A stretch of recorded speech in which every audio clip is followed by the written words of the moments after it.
Okay, I'm live.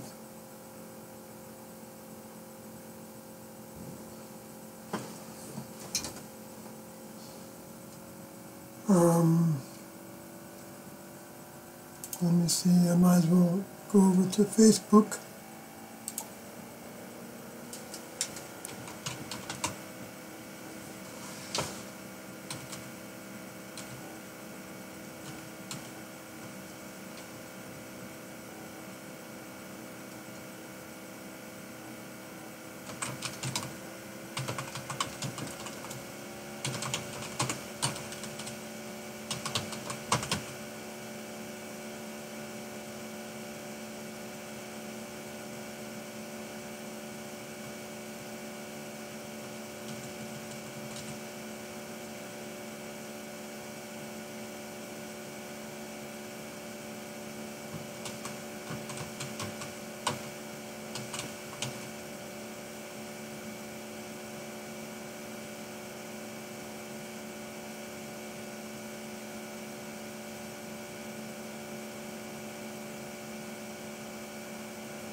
Okay, somebody tuned into this while I was gone in internet world,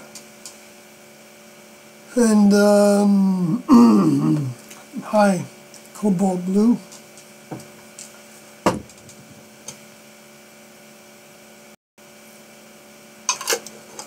Cobalt Blue, that kind of looks like some of the blue that's in these pictures. Can't tell what that is. It looks kind of interesting though. It looks a little bit like that that UFO in front of Mars, when the Mars did that flash. Your icon looks like that.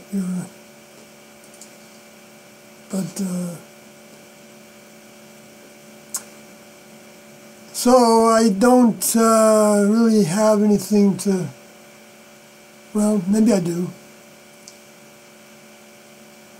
I had an interview today with a organization, a big mainstream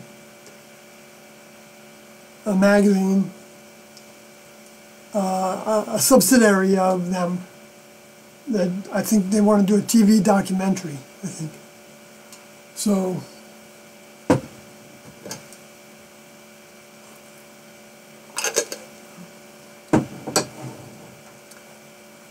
things kind of slowed down in the world, it seems like, a little bit.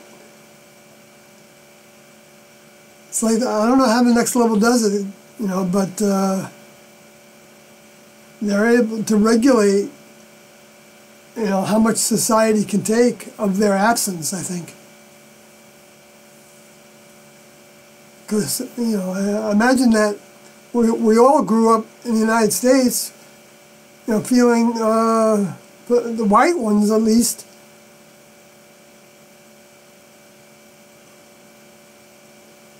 believing the rhetoric that this was the greatest country in the world.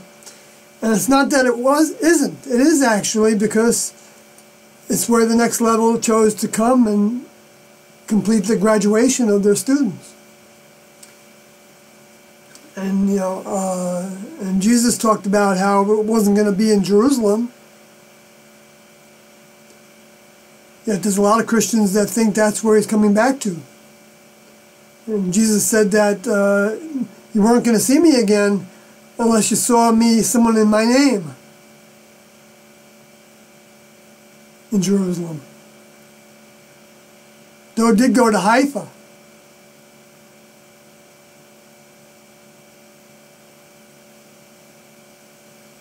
With helpers, with Jan Odie and Liv Odie.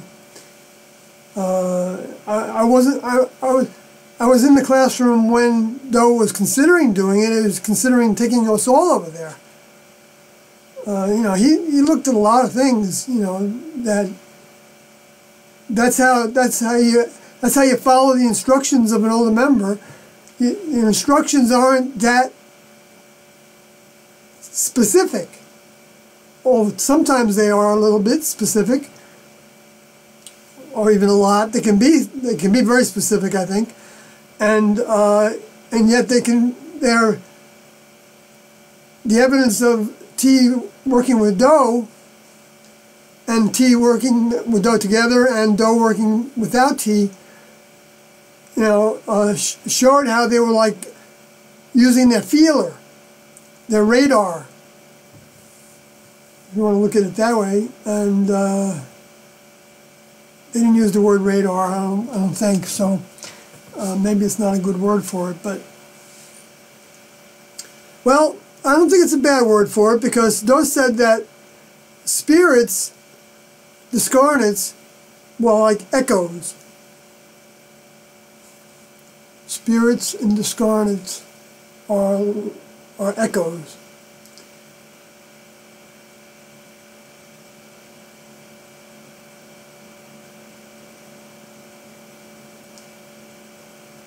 I didn't know what he was talking about. I'm still not sure that if I know what he was talking about. I mean, I've had some ideas about it, but maybe, I mean, it doesn't have to be a whole bunch of analysis with it. It's an echo, you know. It's like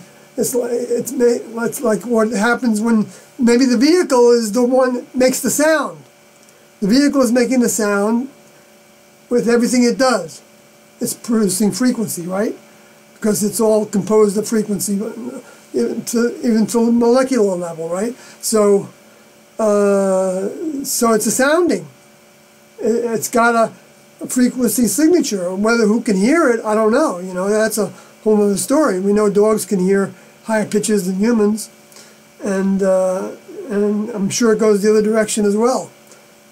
And maybe that's evidenced by the whales, and I don't know what other animals have a real low pitch to them, but I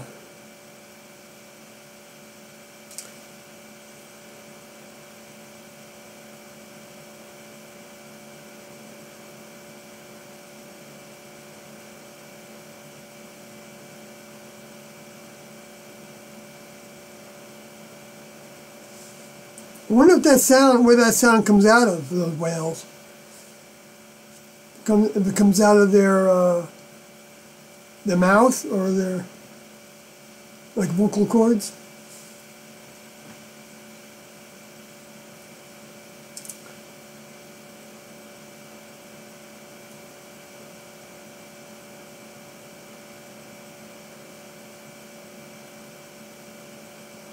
Because that Close Encounters movie came out in around 1976, we left and went south and went. And so we came up in 1977. Could have been 1977 or 1978 or 1979. I think we spent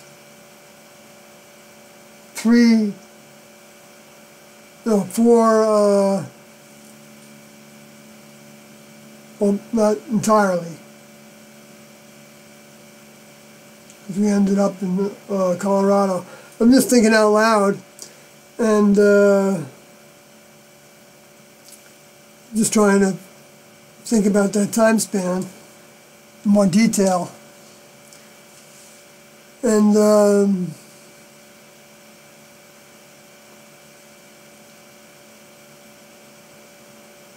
I might as well talk about that a little bit, because when we moved into houses The first house I remember was in Wheat Ridge, Colorado, I think.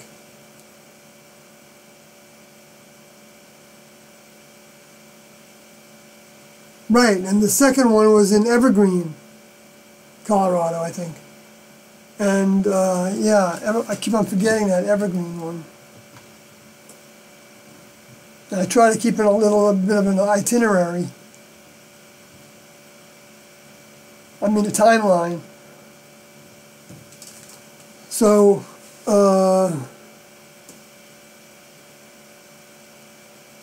and in that house we had, T and Do weren't in the house with us. But I think all the students were.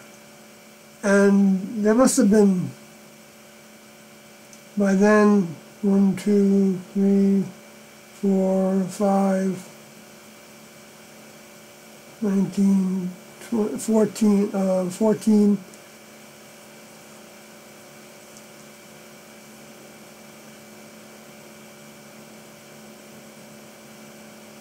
maybe 30 less than maybe even 40 less than we started out with, as about 100 in Wyoming in 75. So it might have been 40 people in that house, 40-something people.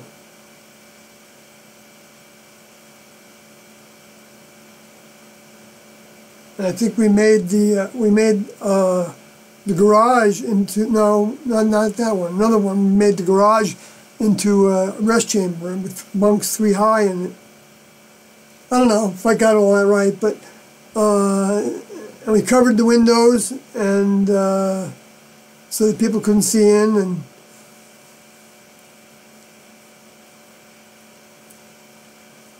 because that many people, it's a suburb of Denver. And so when we went in and out to our jobs, because we had jobs about that time,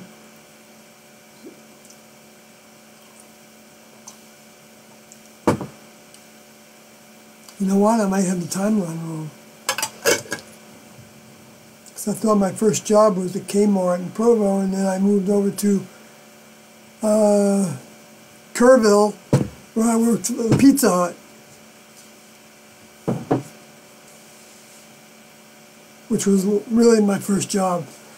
But I don't know, I'm just kind of wasting time. I should be, maybe there's something that you have on your minds.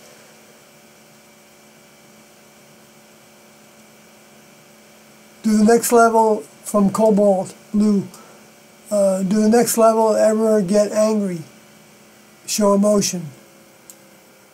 Yes, I think so. Yes. I'm glad you brought that up, because in the interview I had today, I didn't talk about that, because she thought that we were supposed to subdue all our emotions, and we weren't. But the anger for the classroom was should be with the influences that were trying to trick us into leaving, as some call it, as Stu Odie says. And yes, that happened to me too.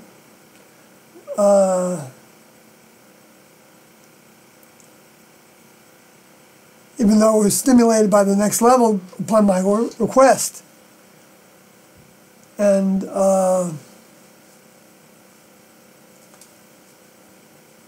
which is, I don't know if you've read my blog post of Sawyer's story. I talk about in a lot of detail. So I've gone through it here too, but I think I'm not. I already said that to actually I told that story of my departure to the interview today. So I'll maybe save that for another time. But I'll get back to your subject that you're talking about. Does the next level ever get angry and show emotion? Yeah, we did a lot of laughing, and they taught us that the way a member of the next level would laugh wouldn't be like a big ha, ha, ha, you know, rolling on the floor kind of thing. But I mean, you could crack up. You know, you could just, you know, crack up totally. I said that already. So,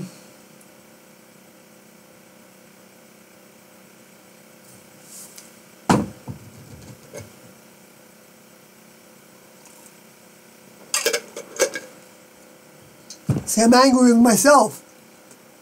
That's a form of anger. That's a good anger, but you can take that too far. Like, for instance, Pam Odie was so wanting to do right and please her older member, I think. Because she was in the classroom for like 17 years. And, you know, she was, anyway, but she used to go into the bathroom and hit herself in the head with her hand because if she didn't get everything perfectly right or something.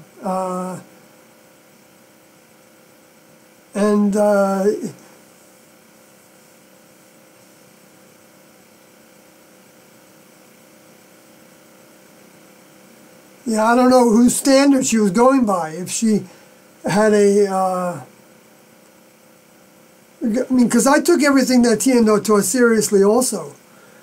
I know, there were times, many times, where they came in and they said, we're not getting the next step, so you're not pulling on us, because you have to pull on our mind in order to us to give you what we have to give you, and then we can receive more by giving away. And that applies to right now for people. Giving it away is part of our overcoming, in a sense. Not in a sense, it's part of our overcoming to tackle. It's the hardest part, actually. Well, not necessarily. But it can be a very hard part, because we know from the evidence of what's happened before to older members of the next level, when they were in a barbaric society, even though they have rockets and things now, still a barbaric society. And, you know,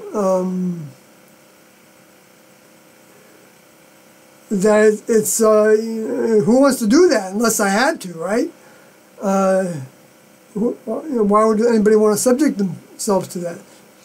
And I understand that. And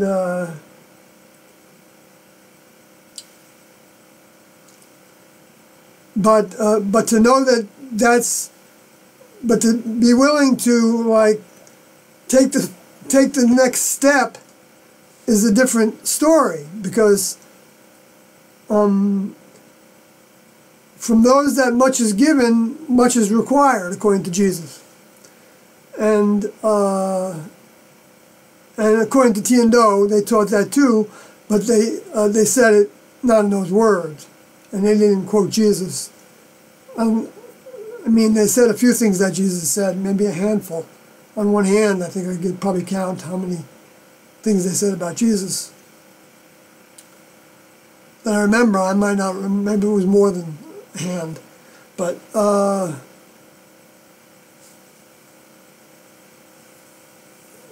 they said that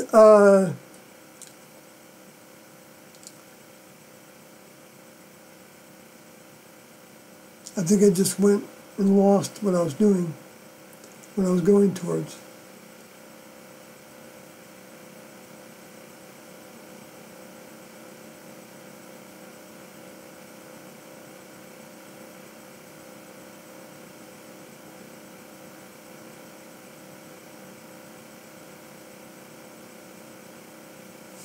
All right, I'll just let go. Go back to the angry. Get angry and show emotion.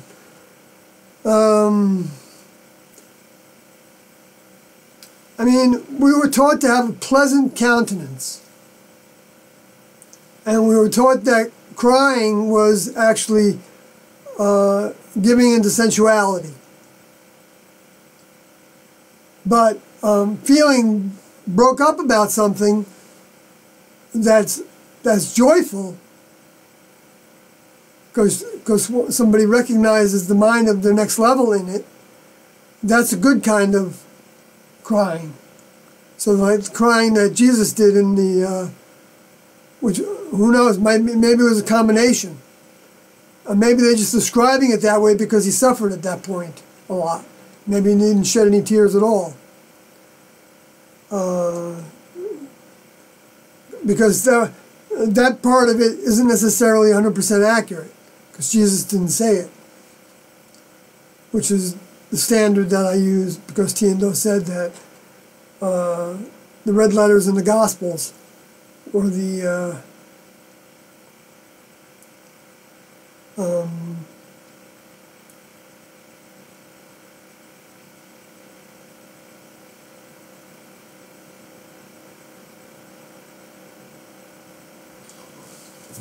was what we could count on as being from Jesus. Anyway, so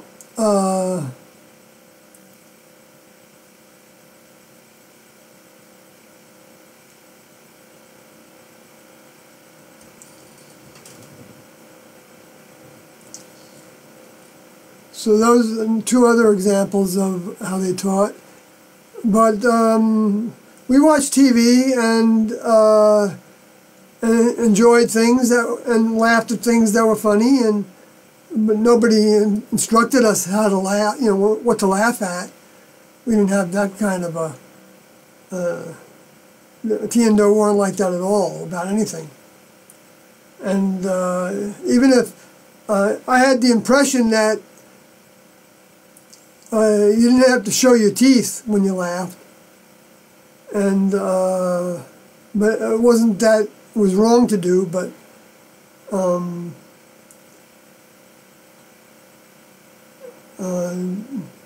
nobody. I don't remember anybody correcting anybody on that. But most people ended up laughing. But it wasn't that big of a hee-haw. It was a giggle kind of thing. I don't know how to describe it. Different kinds of laughs can be very different, right? I mean, my first girlfriend, actually, my first serious girlfriend, she used to laugh like this.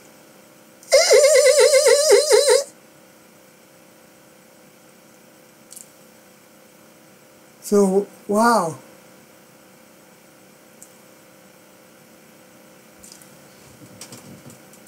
But they definitely have a sense of humor, and they're silly also. And I'll give you some ideas of the silliness. We didn't do this a lot, maybe only 2 times. If at all, maybe just one time with Doe, and then maybe he did that. I would imagine that he might have done that with the group in the second, the beginning of the second harvest. 94, the people that joined in 94, because Doe took them through a kind of mini exposure to what the other students experienced over all the years.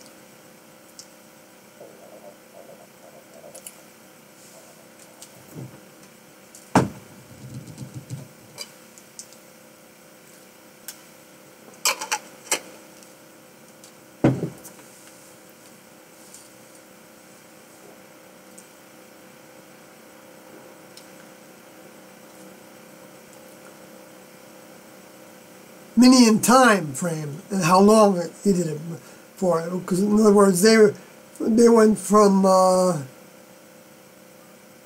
sometime in 94 till 97, so 3.5 years approximately. Because we started actually in January 1st, 1994, to drive away from our the place we were living at in California at the time, down near San Diego. And we drove away. We sold a bunch of stuff. We had like estate sales, and sold a lot of the furnishings we had. Might not have even had that much at that time, because we lived in trailers right before that. So I don't know, getting off the track, but back to my timeline remembrance. Oh, good morning, V. Hope. Before I go to your question, though, I want to go up to Cobalt Blue when he said, don't mention the Close Encounters movie a few times on the videos. Especially how people were drawn to Devil's Tower without knowing why. Specifically.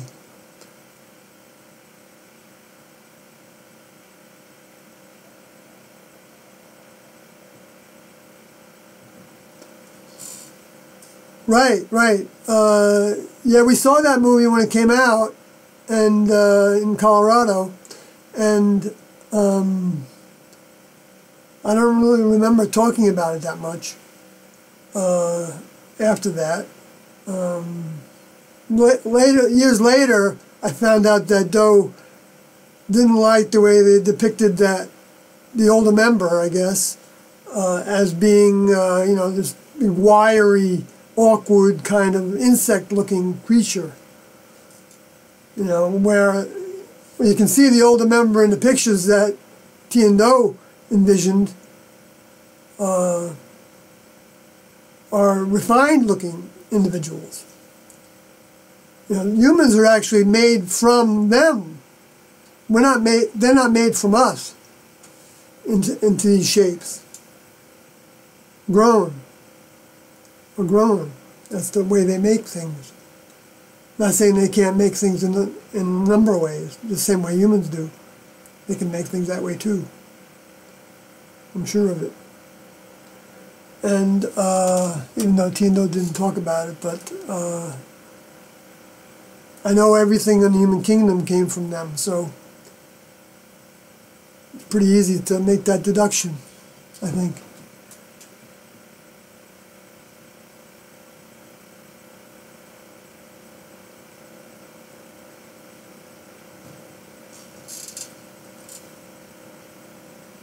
I'm not saying they do things the way humans do them. I don't think they do. I think they have other ways that are more advanced to do equivalent things. Like I don't think they make, you know, Rolls Royces or anything like that. The next level, you know. But we did have the story recently of Stu Odie when he was in the camp with that he told me just a week ago or so.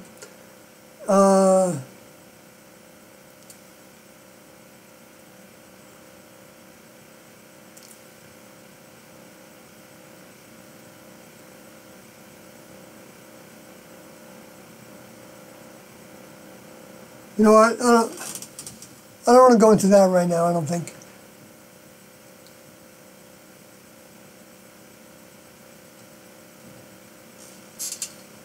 Yeah, the drawing to Devil's Tower, right? And that was like I don't remember them talking about it. Well, I know he was attracted to that part of it for sure, and I don't remember him like giving it like any more thoughts about it though. Besides saying that, but maybe I just don't recall, and. I don't know if Stu Odie was actually in the classroom at that time. But, so I'm going to move on, and I think, because I don't know, I can't find anything else in my computer to relate to that.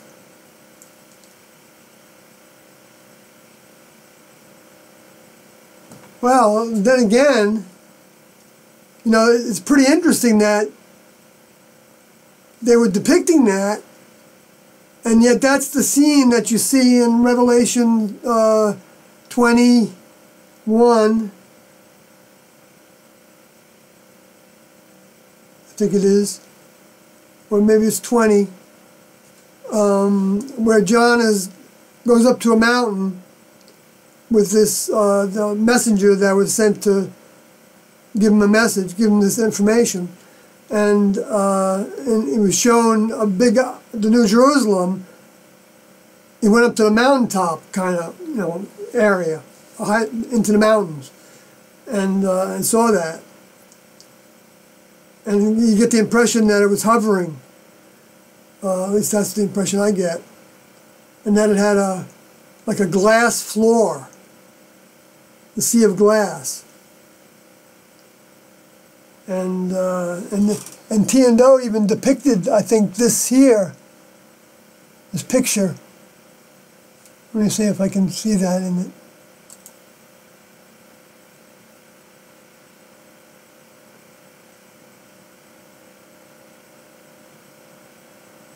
Yeah, I don't know.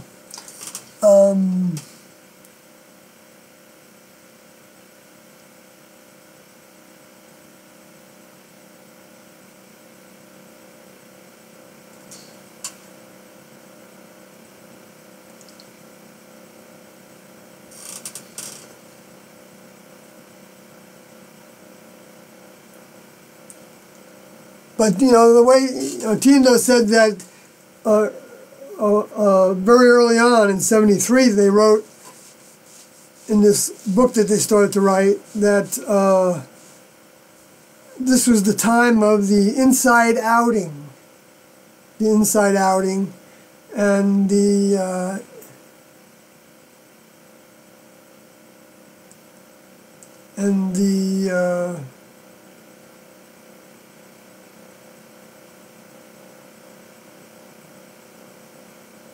end is the beginning? No. I forgot what it was now, the other thing that she said about it. So, I was thinking about that in terms of Devil's Tower, the devils. So this is the opposite. They named it what that was, if I was going to go by that idea that tower was like that mountain that John went to. I know you know what I'm talking about, but I don't know what I'm talking about sometimes. But so anyway, I'm going to move on to V. Morning Soil, what is your opinion on the extrasolar object Ama? I know about that object, but I don't. I never tried to really pronounce it that well. Unuama, maybe. Unuamu. I don't know. There seems to be some evidence the object was artificial.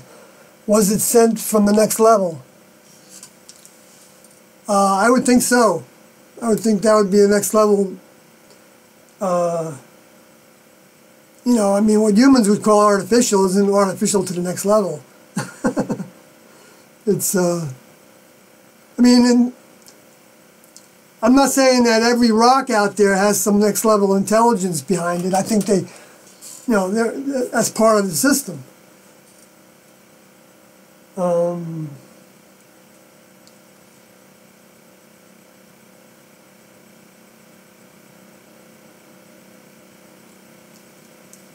Sorry if I got a little goofy there, but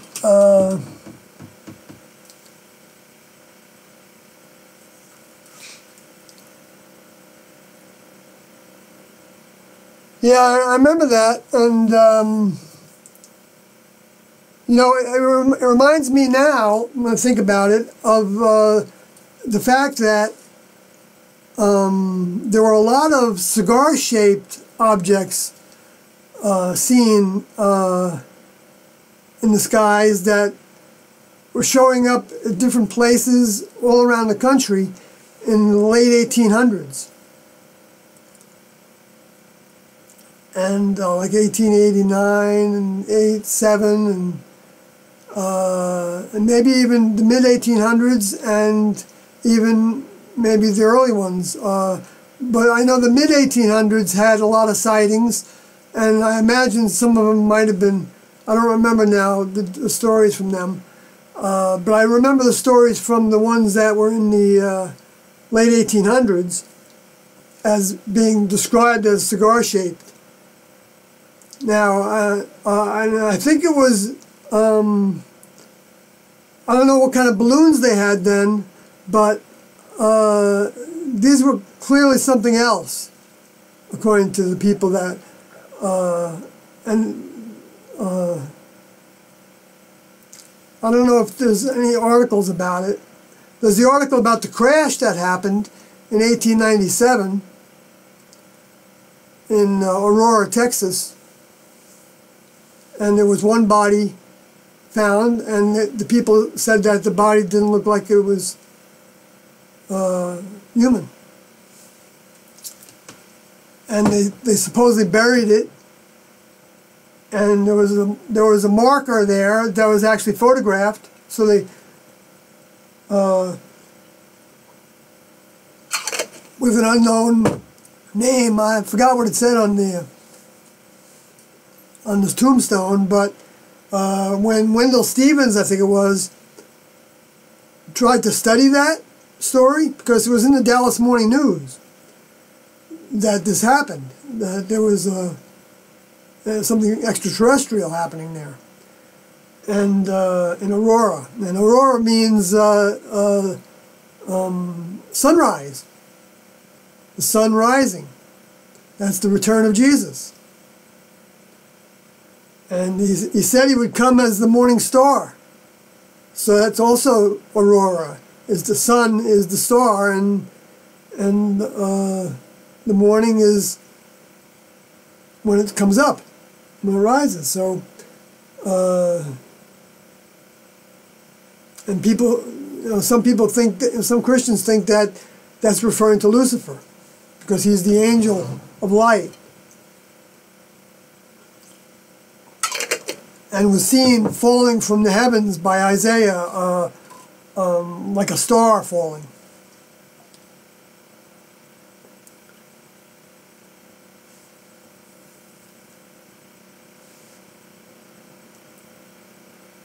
And a star actually meant also an individual, a member of the next level, to some degree. Not necessarily an adult member of the next level, but a student member, or a member that was only given elementary tasks. That, like the Watcher, I believe those said elementary tasks. I equated that to the way that Enoch talked about the Watchers. And Genesis 6 talks about them being sons of God. Well, the son doesn't necessarily inherit the father's business or the kingdom, unless the son shows the father that he wants to do it, and he's willing to learn. So that's why they can be called sons of God, and it's not necessarily the same son of God that they're referred to Jesus as, even though he did refer to himself as the son of his father, which I don't know if T was the same father. I kind of wonder about it, but I don't know. I don't know.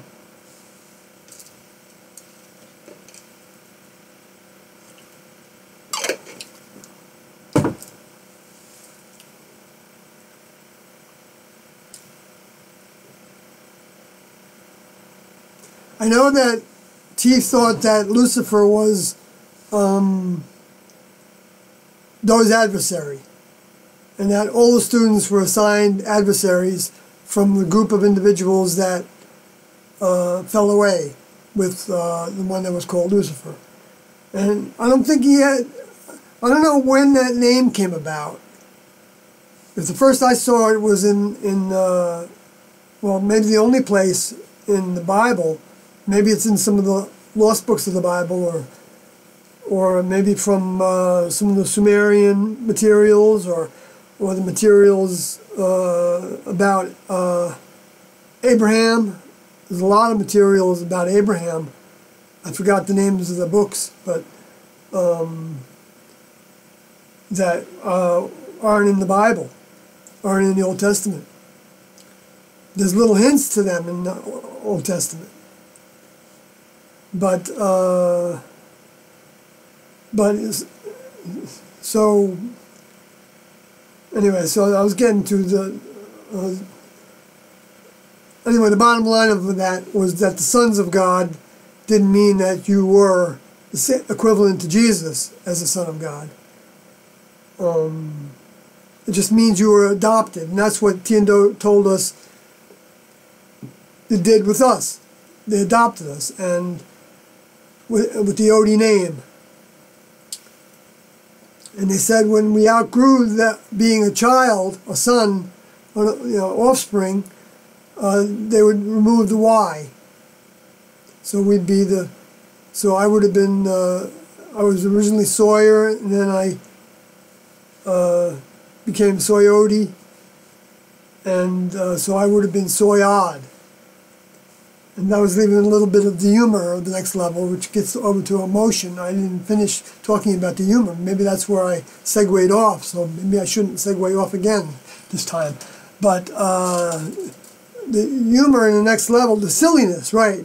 So one of the things was a song that Doe taught us. It went like this. Let's see. And he held his hands up like this to like form a canopy of like a tree.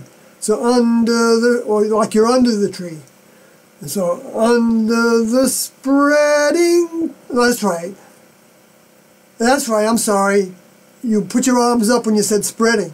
So you went under the spreading chestnut tree with my banjo on my knee. I'm as happy as can be under the spreading chestnut tree. So that was one song he taught us. And another one was Kookaburra sits on the old gum tree. No, Kookaburra sits on the old gum tree. Merry, merry king of the bushes, he. Laugh, Kookaburra, gay your life must be. Which he didn't do it like that. I don't know. Yeah, he sang it with us. I remember that. I can actually see the house we were in, the craft we were in, up on Lost Angel Road, in an upper bedroom, a rest chamber, actually, with bunks in it.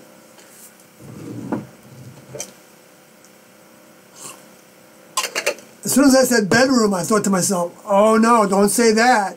Because somebody will make that into, not you all. I'm not saying it. Maybe I don't know if anybody will listen to these, when I'm gone. But or even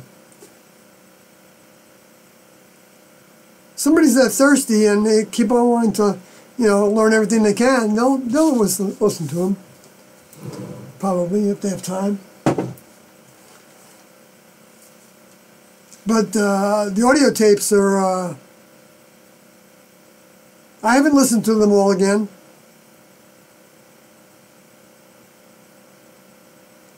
It wouldn't be a bad idea. I would learn a lot of what I missed.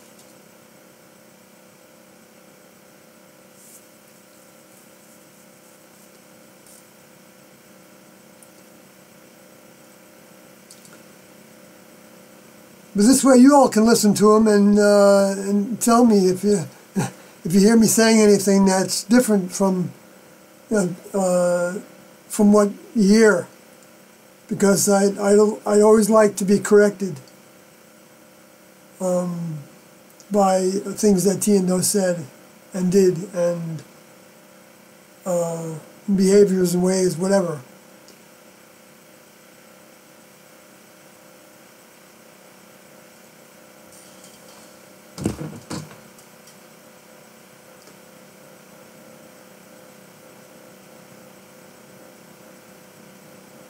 And that kind of thing was the kind of thing that we said to each other.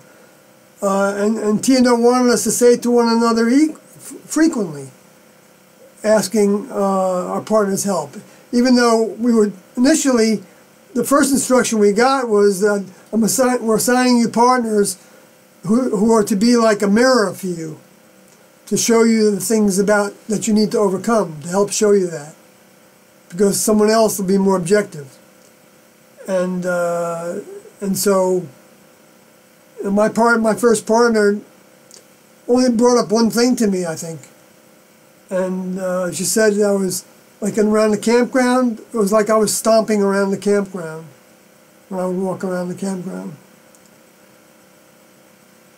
So, we didn't have any procedure that said it was that stomping was wrong at that point. There was certainly no, we didn't have any lessons, trying to be quiet and gentle and not abrasive with our vibrations and our movements, and not move quicker than we can within our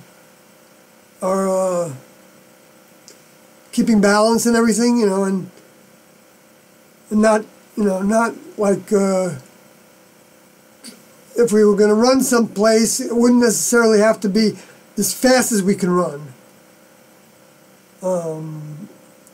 It might depend on what it was that we were running to, but to run to T&Do's trailer, which was like about 40 yards away, 40 or 50, well, maybe 40 yards away, maybe even less than that, maybe 30 at the least.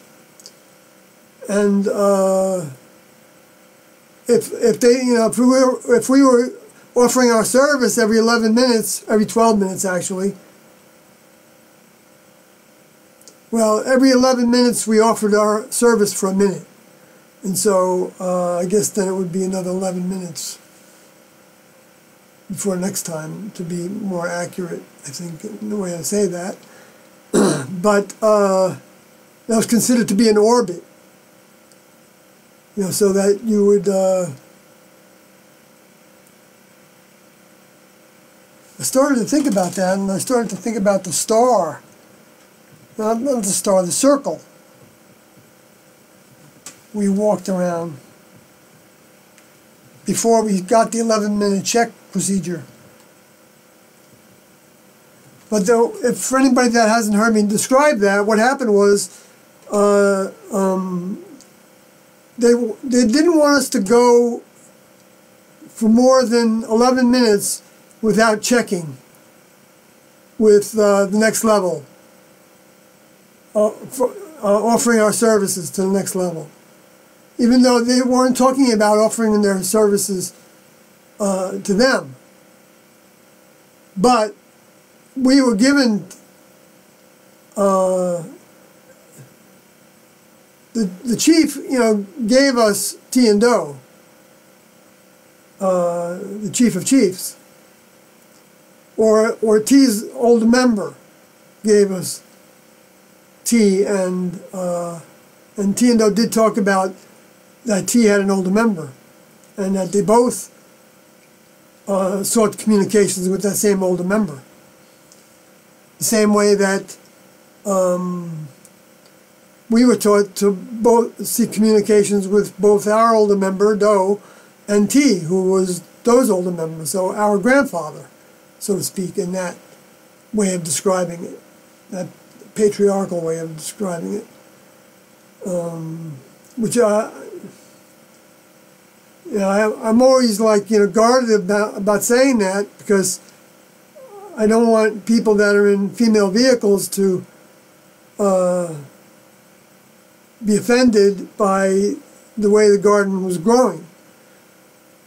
The way the garden was designed to grow in such a way that men were the focus. But what I realized about that I tried to describe one time in one of these broadcasts, was that that the females actually had the harder job, because and that even Peter talked about, I think it was Peter, in the letter that Peter wrote, disciple of Jesus. He described how the females should restrain themselves from correcting, this is the way I got it, from correcting their male partners by citing scripture. Because I imagine if they, but do it by their actions instead. That's harder to do because you're not getting the benefit of that. You're not getting the buzz by, by telling somebody what they're doing wrong that some people can get. So it's teaching restraint. So I think, I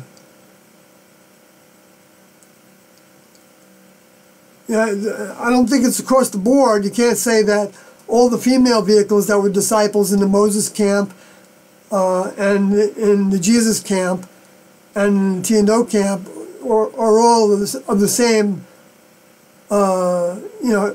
We can't measure one against the other because every student soul was getting a taste of the human kingdom so that they could overcome all things. So I imagine that sometimes they came back and they took a female vehicle, and sometimes they came back and took a male vehicle. So they would have both experiences.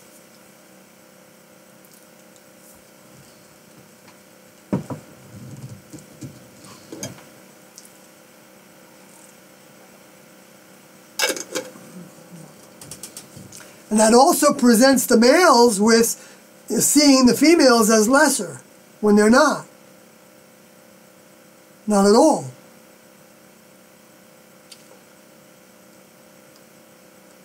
But because of the lower forces of the planet, the dropouts and the dropouts that went against the next level, and the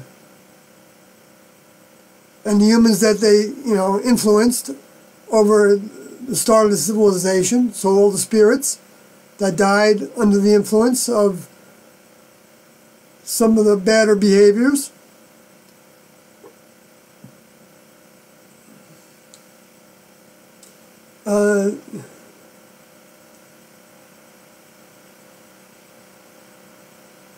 I'm rambling, so I'm not even going to try to finish that because I forgot what it was anyway. So maybe I'm not rambling. I don't know. I think, there was something to be said about that, I think. But I need to move on.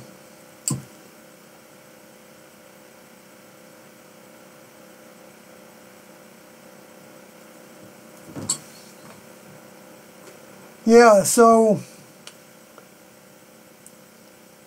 I would look at the, I didn't pay a lot of attention to that object. I mean, I probably didn't even watch, maybe, I forgot his name now, who has that, a channel that is looking at everything pretty much.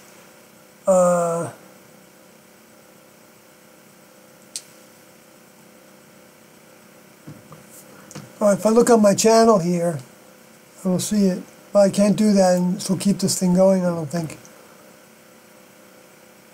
Or maybe I can. Something that's not leaving. Tyler, is that the name? Or is Tyler the man the person that has a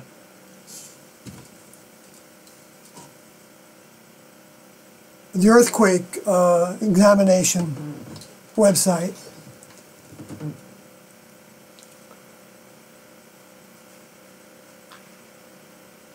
But anyway, that's, I don't know what he said about it. I can't remember now. I think I watched it. Yeah, I did watch it. I mean, there's not a whole lot we can say about it, right? It looked like just like an asteroid or a meteor or something. But actually, they don't know what it actually looked like, I don't think.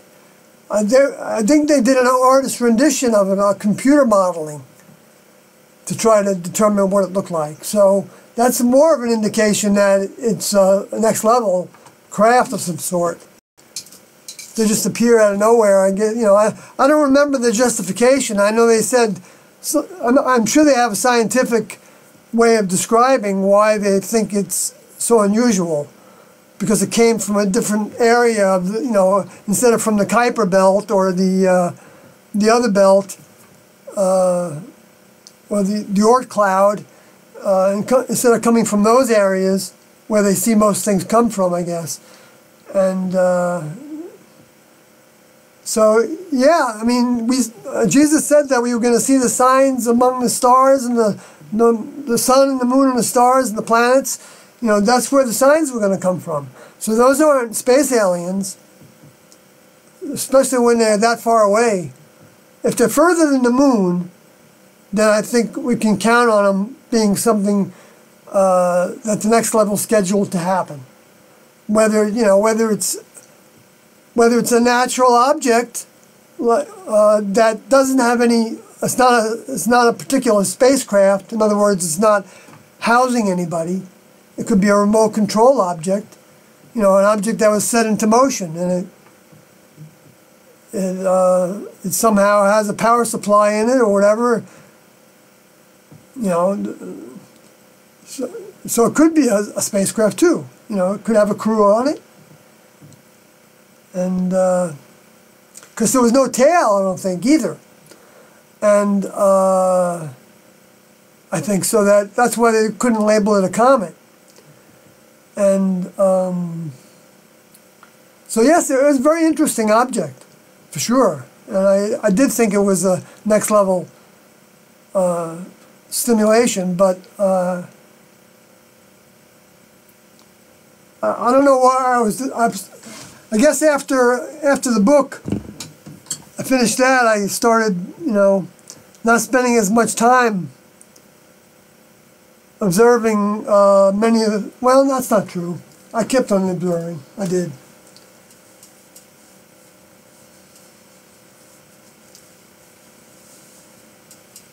But not as many things were happening for some reason. Well, but no, that's not true either. That's not true either, because we had the Comet Honda that happened in 2017. That started right around the turn of the year. So I suspect that the winter solstice is when the next level is going to start its next round of signs. I'm making a prediction, okay?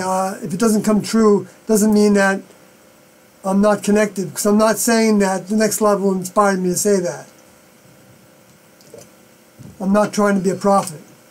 I'm just looking at the pattern that seemed to develop from 2013.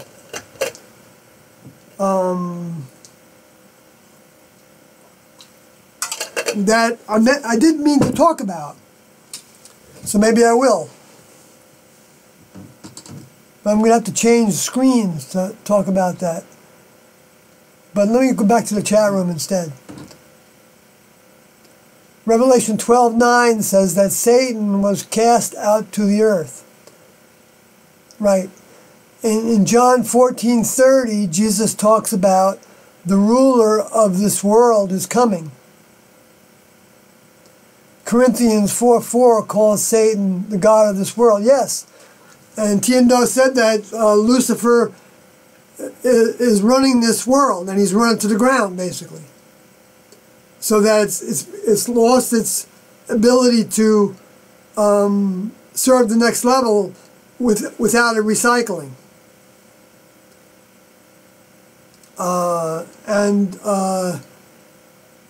And being cast to the earth was, I believe, meant that Tiendo taught that Lucifer and the dropouts from that previous classroom, that to some degree they graduated from, were given many opportunities to recover from the mistake they made by competing with their older member, or thinking that they could decide what to do with the humans that they were observing before that. That their task was to observe before that. They were the watchers of.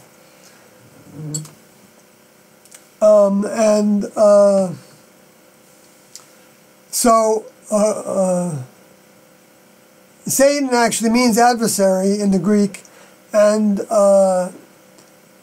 so he was caused to be restricted to the earth again. Even though he was restricted to the earth before that, but those souls were underground somewhere, under the sea. That's what it talks about in Revelation also, and of course that's what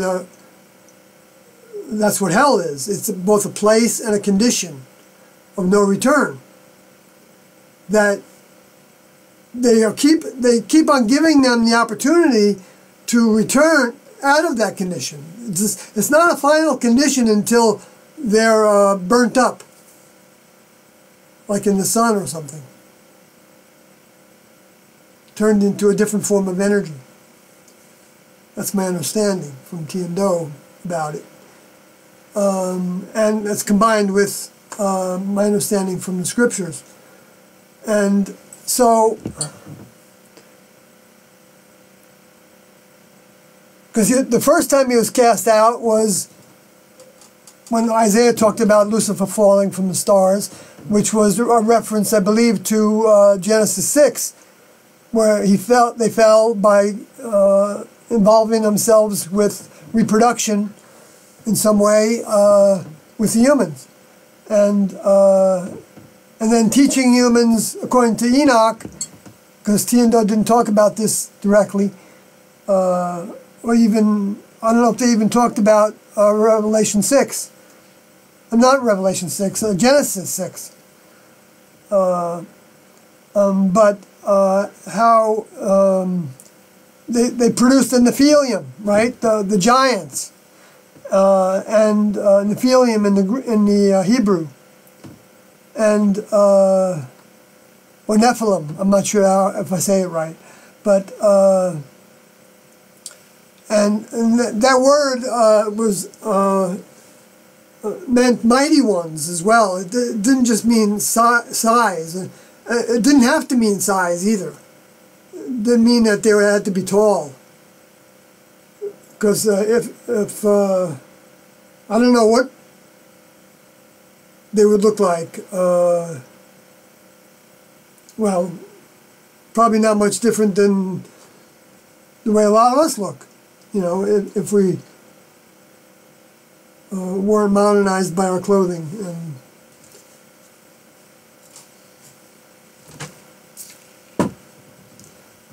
maybe a little bit different grooming or who knows what, right? But on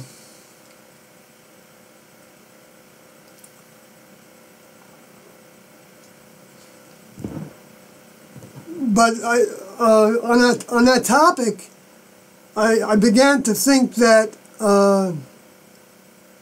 that those fallen ones, those dropouts from the previous classroom civilization, oh no, I didn't finish what I was saying. I wanted to say about that, about the Nephilim, how Enoch talked about how those angels that fell, I forgot the exact words he used to describe them. At one point, I think calling them the Watchers, or maybe the Observers, or I don't know exactly. I have to go back and look at it. Actually, I don't have the Greek of that. I mean the Hebrew of that, because I never saw that turned into the giving you the full Hebrew words that were used. But it said that they were taught to use herbs, I think, is one of the things that was said in the Book of Enoch, and other things, and so that's when I started to think that maybe big wasn't really what was happening there, and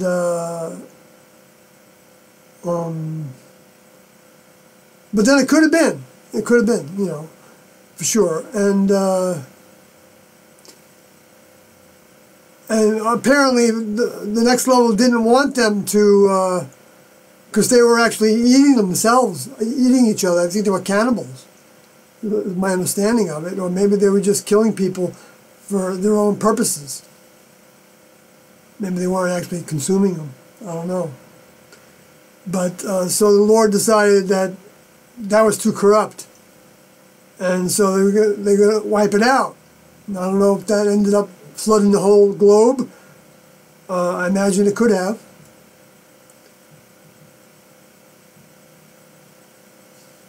I can imagine in a science fiction movie, you can have a planet that it's a spacecraft, which is as big as a planet, but its job is to suck up all the water from one planet and then take it to another one and dump it.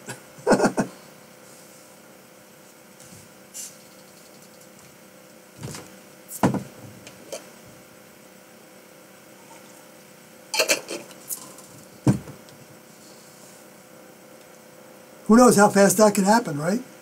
Could be sheets of water falling. 40 days might be accurate. I don't know, Tiendo didn't talk about it exactly. Hello. So, let's see, where am I? So, the ruler of this world, right, because he rules this world. And you can see that he's ruling the world because all the people that are in support of all the killing and everything, is not next level behavior. That's the biggest, and all the deceit that takes place is not next level behavior. So if it's not next level behavior, there's only one of the source, according to Do. There's only two kinds of mind, according to Tiendo. It's either next level mind or Luciferian mind.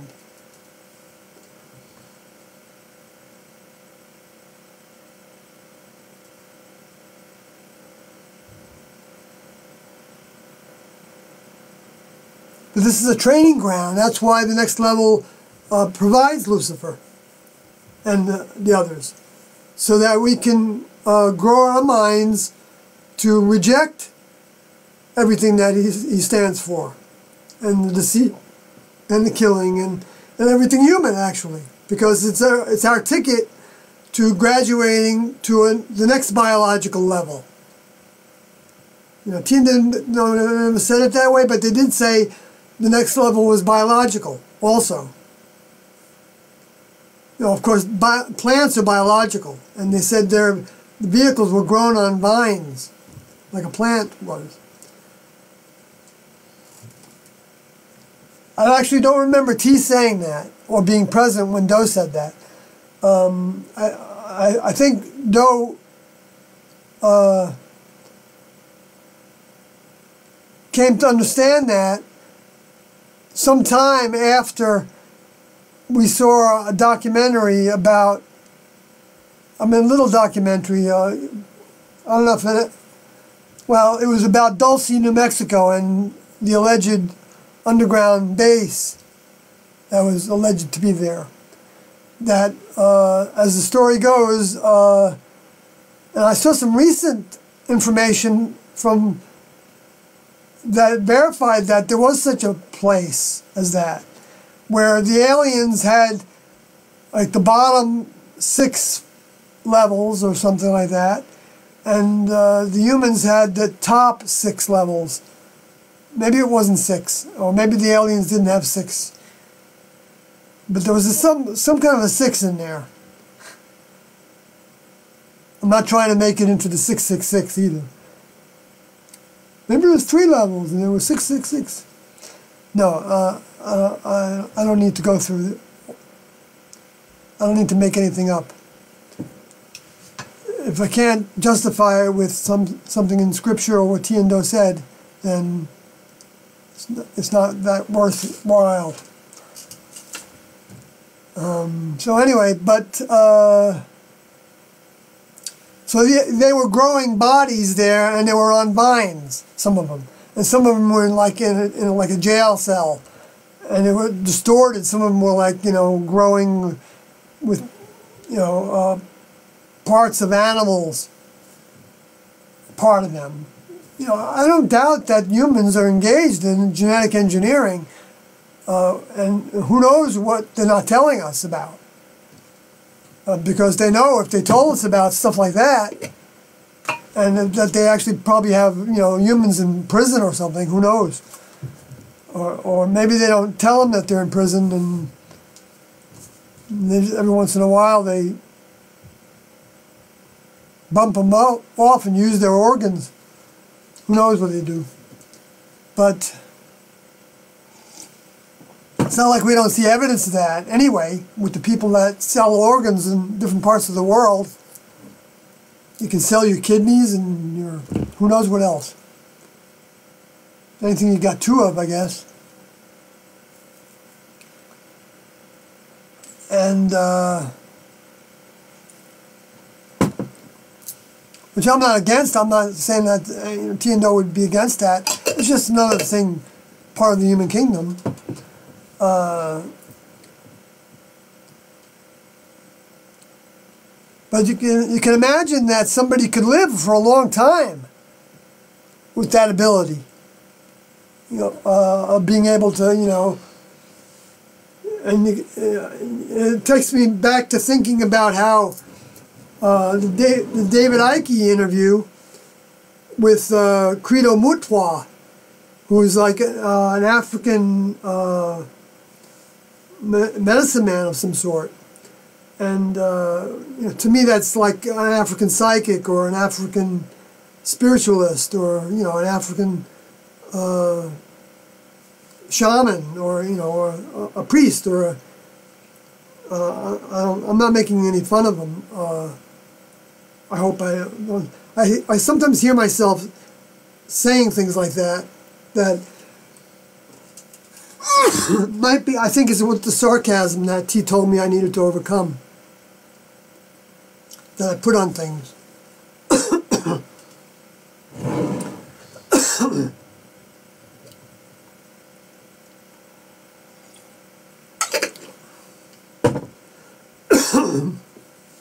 That I need to learn to restrain better, because having restraint is a way of the next level. To keep on refining our behavior and ways.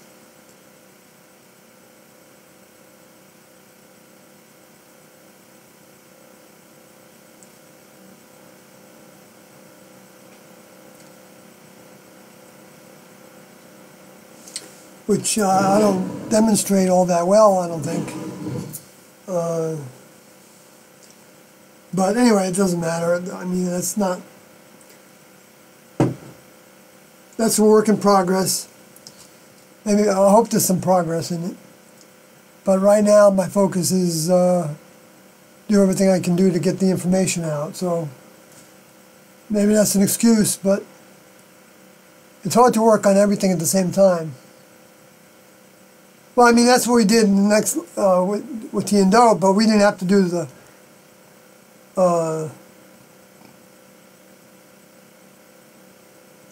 corresponding with a lot of people.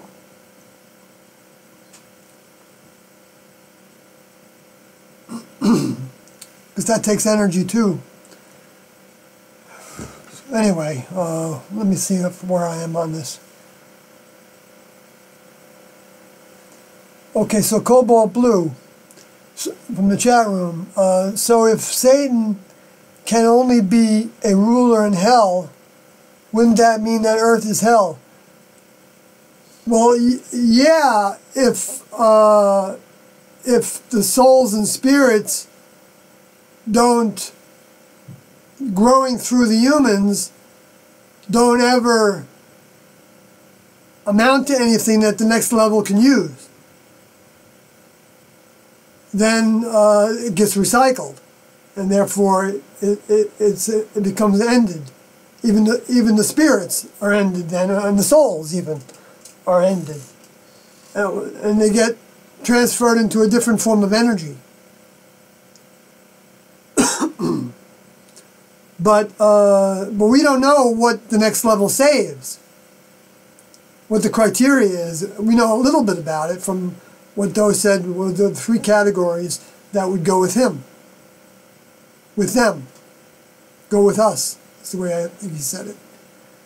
And they were going to different tasks, which what V was talking about, I think, to some degree. And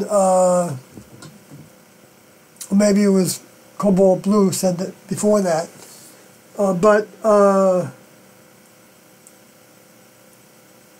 So they go back to different tasks.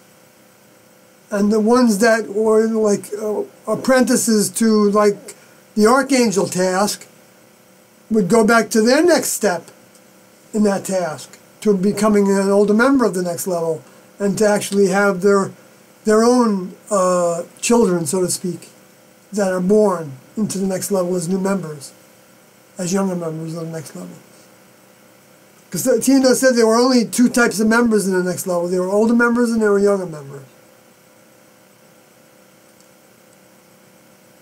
And if you have to still come back to overcome the Earth, then some of those 38 need to come back, according to Doe.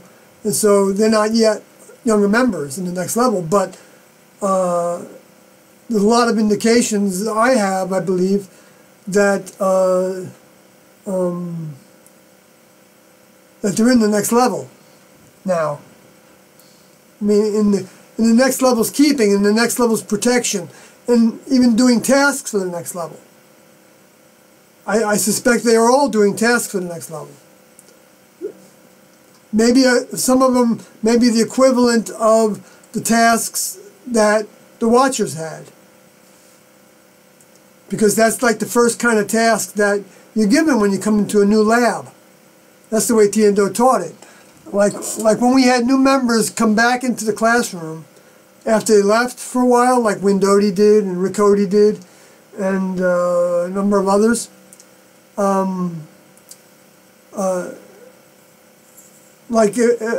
them to serve in the Nutrilab, which was the kitchen, in the human terms, the first step is they had to just stand outside the Nutrilab and just watch what was going on. Just observe. And that went on for just days. It wasn't a real long time. And then, I don't know if they had to do the same thing with the Fiber Lab. Maybe they did. But the Nutrilab was more involved than the Fiber Lab, so, which was the laundry, was the Fiber Lab. And the Impro Lab was the improvement lab, which basically worked with things that needed to be improved about the house, or the yard, or the cars.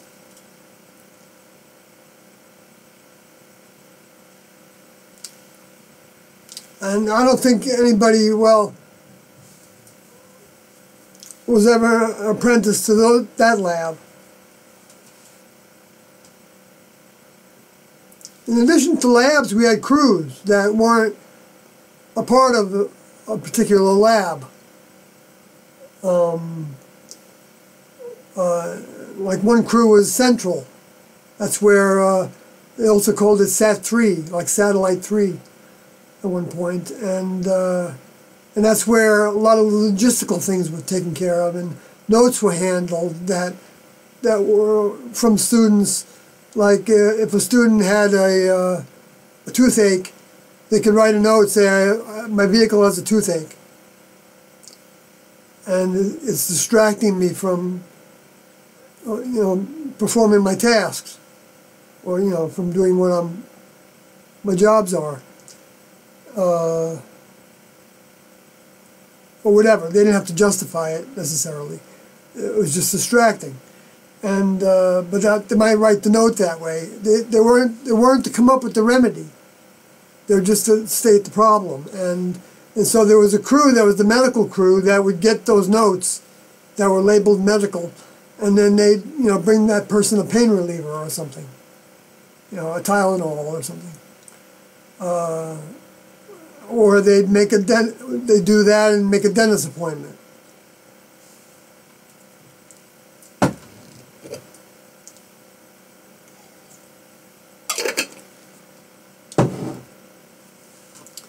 So,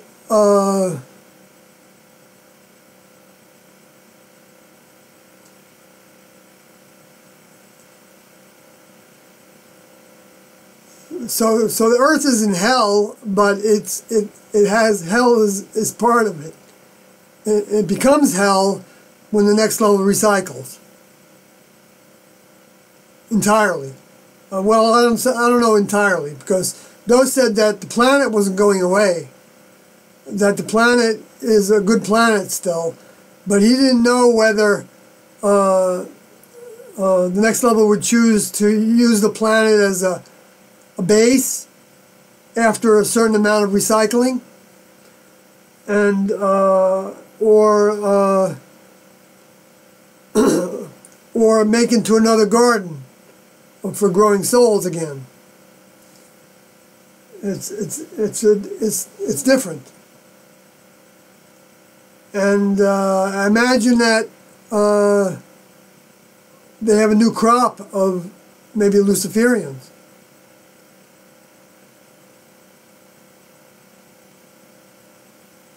From individuals that dropped out of any of the classrooms that had, you know,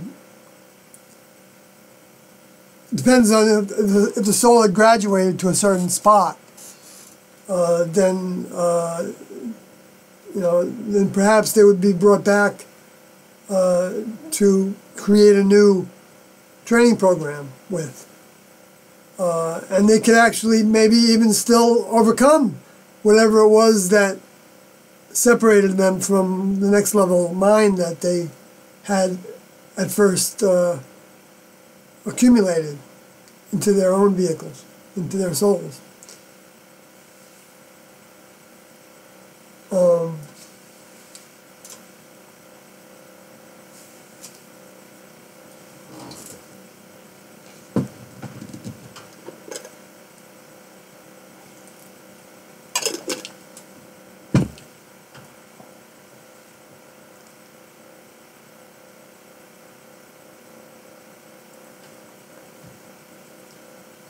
So since there's no more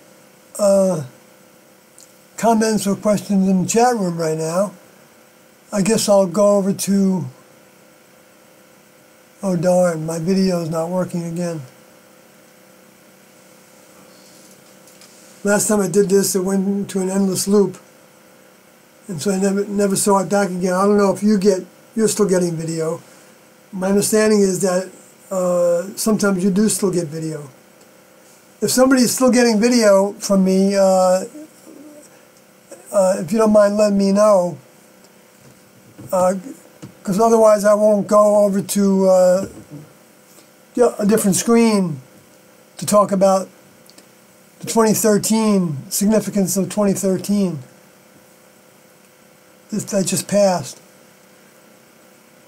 Oh really? Interesting. All right, so I'll do that then. Just take me a second here, or a minute or so. And I don't actually have one prepared for this entirely, but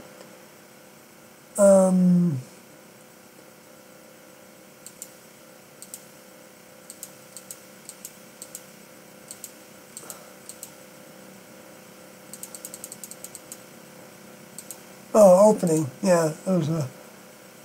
It was, some of you have seen this one before, the screen, which I have some space there I could still use for something. I wonder if I can put something. I think I could put something in there live, if I can think of it quickly. But we'll just let it go for now. But all these signs, actually, these signs started, I believe, in 2013 with the Chelyabinsk meteor that went over Chelyabinsk, Russia, in 2013 in about February. I think it was mid-February, which was very interesting to me because that's approximately the time when Tian Do left Burn, Texas, were born in Texas, with their first big chunk of awakening. The biggest chunk of their awakening. That was their primary awakening to their task, that they came from the next level. See, when they read about the two witnesses in Revelations, it was about from 3 to 6 months after that, after they left Burn, because they were selling painted rocks on the beach. So it had to still be nice. It had to be nice weather, nice enough weather, I guess. It didn't have to be real nice, I guess, because Oregon's right on the water. There is pretty it's I don't think it gets much below the 50s, right on the coast, and that's in that area. Gold Beach is what I'm talking about, Oregon. It's in the south part of Oregon.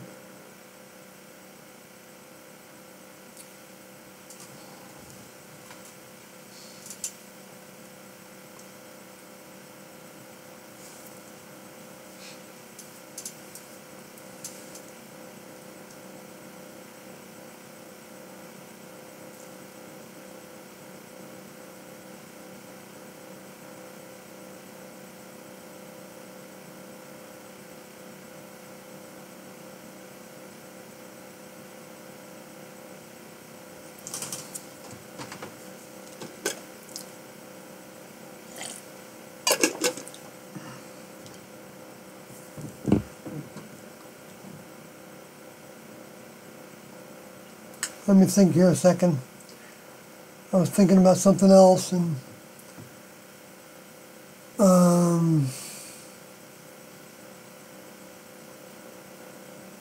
well, so I'll just go back to the Chelyabinsk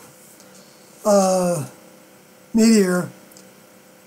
That, I don't know if you all know the story of that, and which it's out. I think what I read was that thousands of windows were broken out. And I saw film footage of like the door of a warehouse, like one of those big corrugated metal doors. Maybe it wasn't metal, I don't know for sure, but it was somebody walking right past it, and the camera was focused on the door from the inside, and the whole door was blown in, and the person was knocked over. It looked like they were knocked over, just blown away, further away from the door. I didn't see them actually fall down in the video. So, I know some roofs were damaged and torn off, and all by that, it made this huge explosion sound, like breaking the sound barrier, I guess. And I think they said they found a crater down the road a bit. And it looked like it was breaking up also. I don't know, maybe not the breaking up part, maybe that wasn't accurate. I may be misremembering that part. But, and the crater I'm not too sure about either, because I saw reports that said they didn't find anything. And I saw another report that said they found some rocks from it. Anyway, but since T and Doe, they left Burn mid-February, and they set out to try to figure out what they're supposed to do with this information they had, that they were from the next level, and it kept, more of it kept on coming to them, they kept on understanding more and more. And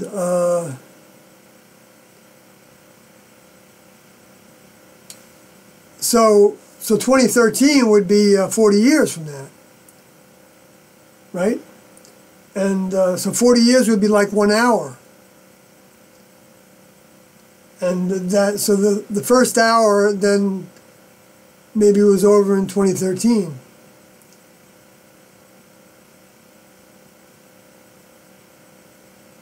And or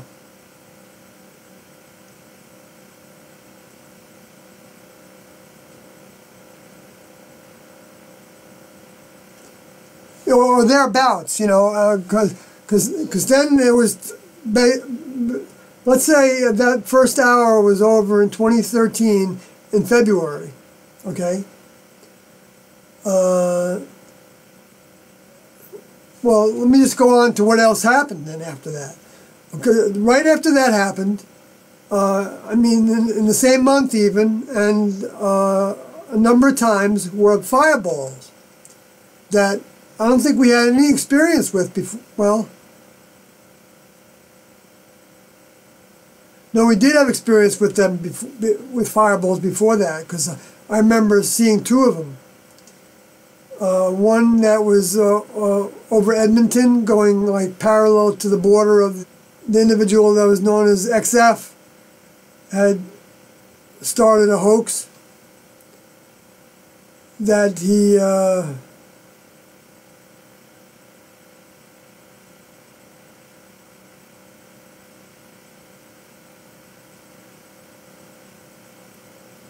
then regretted, I think.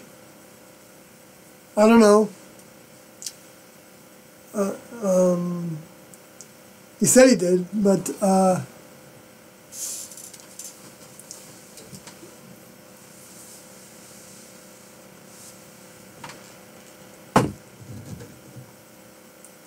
it seemed like he did. But so there was one of those fireballs in the California area. I think it was Northern California, if I remember correctly. And then, so the Edmonton one, and then Northern California was another one. And then there was one that kind of went, it was in Texas, and it was photographed. All these had video associated with them. And it was photographed as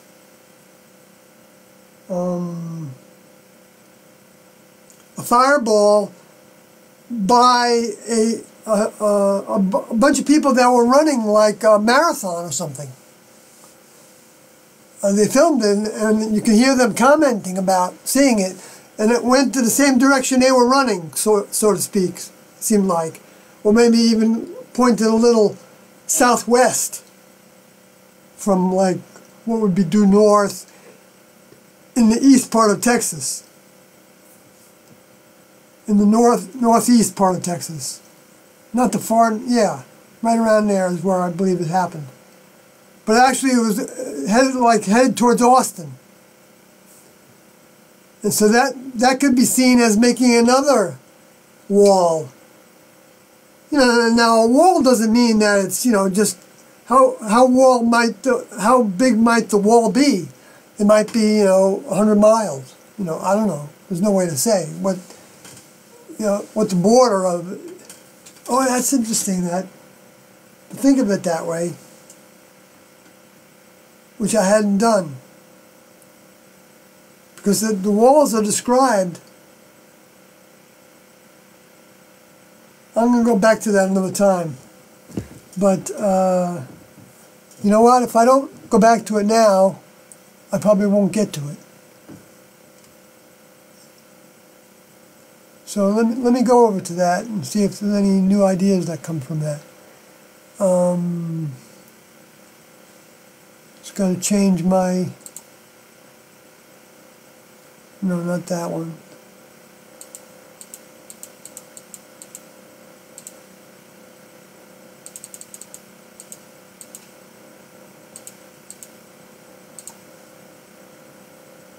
Okay, and then I just got to take this up here. And then I just got to change it to Revelation .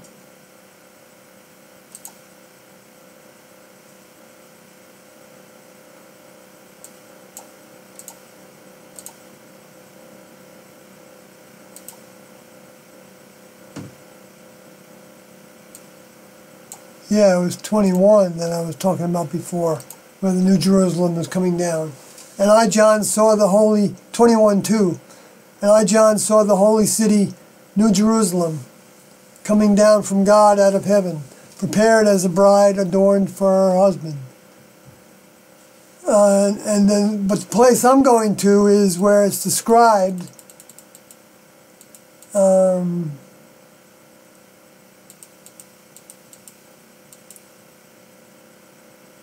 which is after everything's new. So this might be when Jesus is actually, Revelation 19 might be talking about this time period right here. Which would mean that none of us will see that, because there's 1,000 years approximately between the time that we'll be gone. Anybody that's living now will be gone, I think. Well, yeah, because none of us, I don't think, are going to live 1,000 years unless we hook up with somebody that really knows how to replace the organs of our bodies.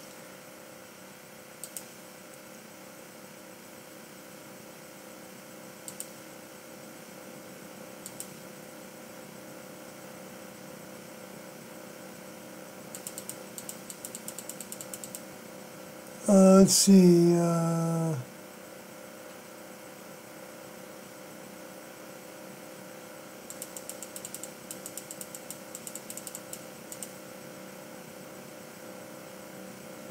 Oh, here it is.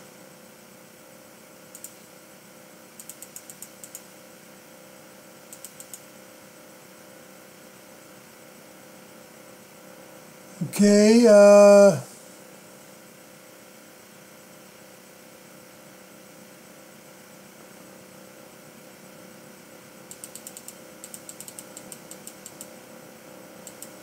See, it talks about the gates before it and the walls before it talks about the size of it. But I do want to go down while I'm here. I might as well go back to the.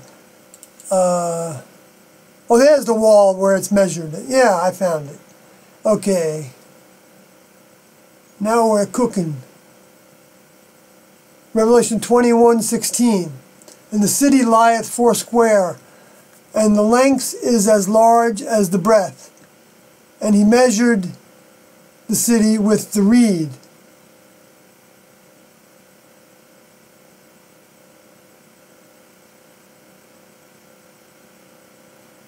Which the reed could be either a recording device, like used as a pen, or it can be a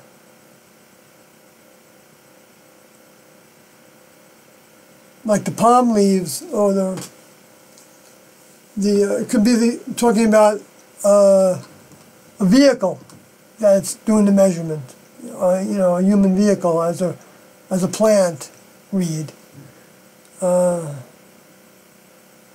then you would probably take width and change it to something else. A cubit is disputed the exact length, but some people say it's like 18 inches is a cubit, so it's 1.5 feet. So I guess if you multiply that times 144,000,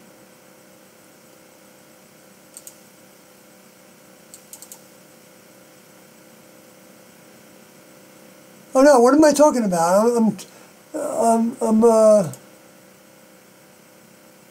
No, the city was 12,000 furlongs. I'm sorry, in Revelation 21:16. I got confused there with the measurement of the wall.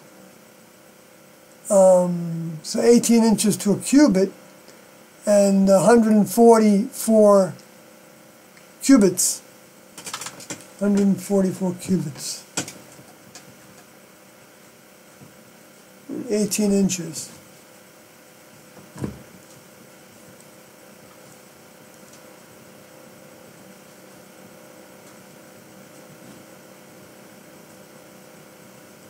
(2,596 inches).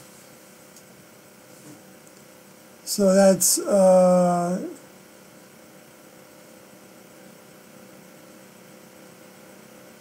216 feet. Is the size of the wall. 216 feet.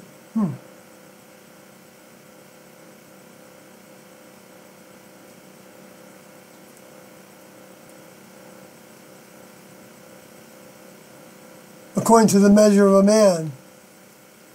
See, the next level, when they want to give you precise information, they do give us precise information.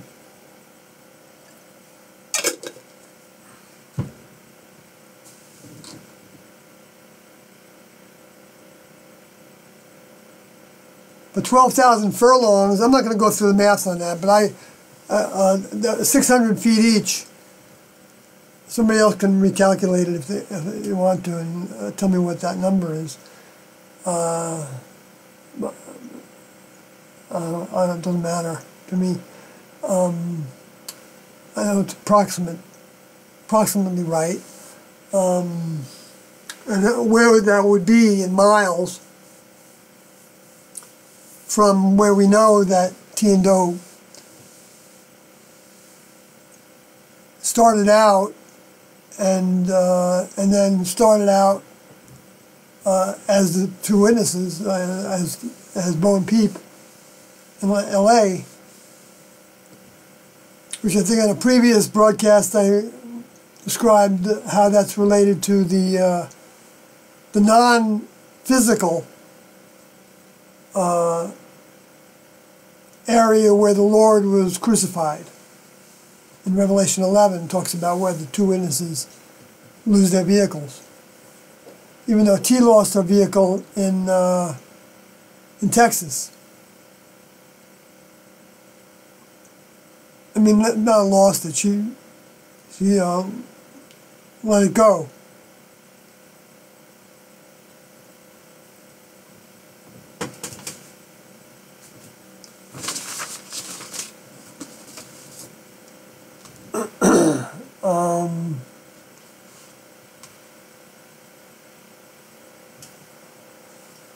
Well, let's see.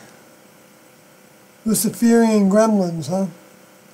I see that in the chat room. Yeah, well, I'm sorry. Oh,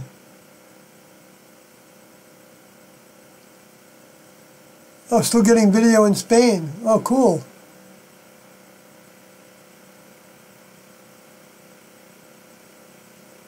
Hi, Sawyer. Thomas again here.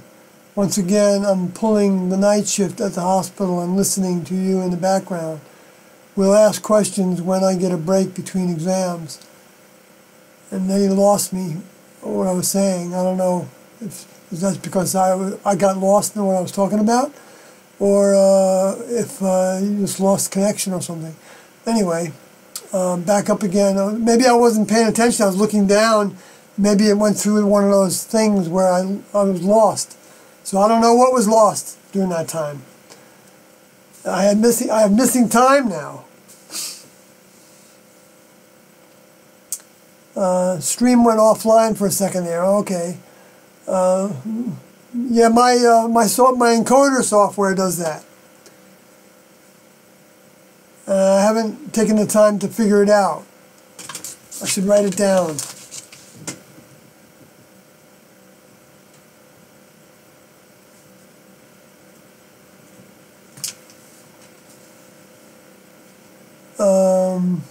So number 44 in the chat room is saying you were saying something about XF earlier, but the audio was garbled and cut out a little.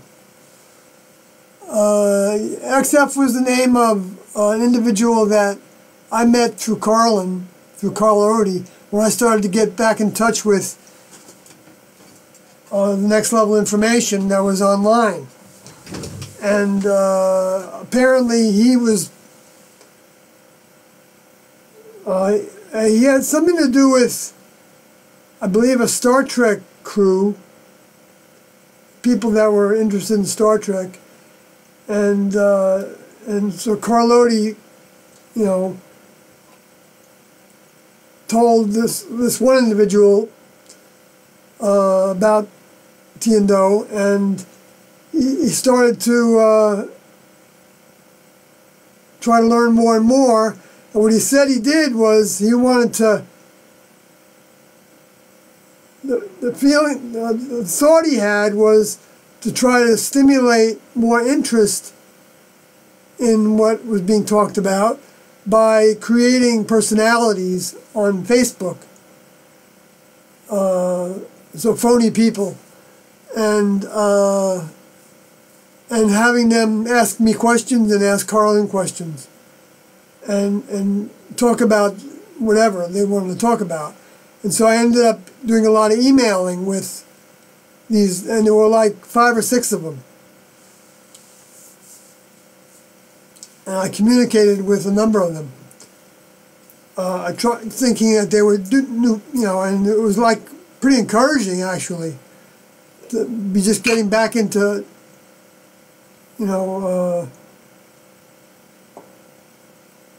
wanting to be of service again to Tiendo, and part of that becoming reacquainted with the exit videos that I hadn't really seen much of, if at all, before that.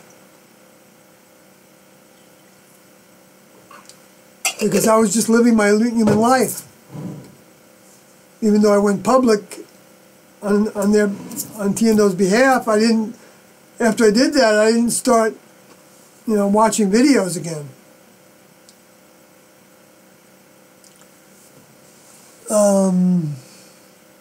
So XF,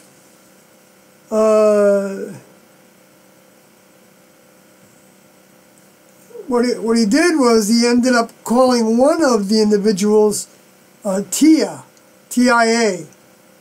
And you know what?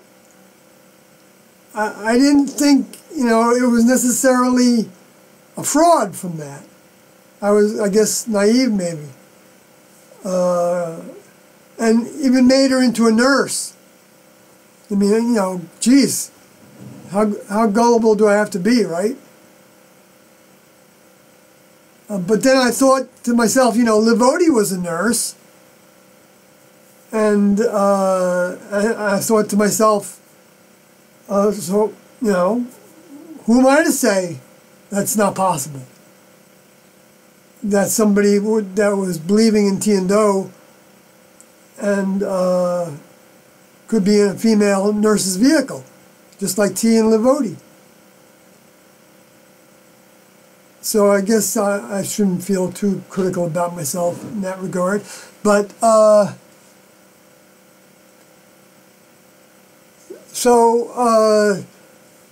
and this person that he created as Tia, if I remember correctly, the name, was also like a very very I don't know how to say it,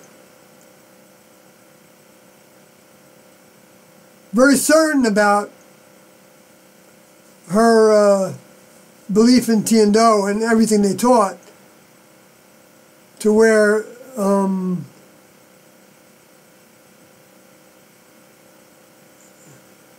eventually he had her commit suicide. So he basically told me and Carlin that story of how he learned from, I don't know how we found out about it. I think we found out about it through one of the other 5 or 6 that false, people that had their own story associated with them and what they were about and what kind of profession they were in. Maybe I don't remember too much detail about it. And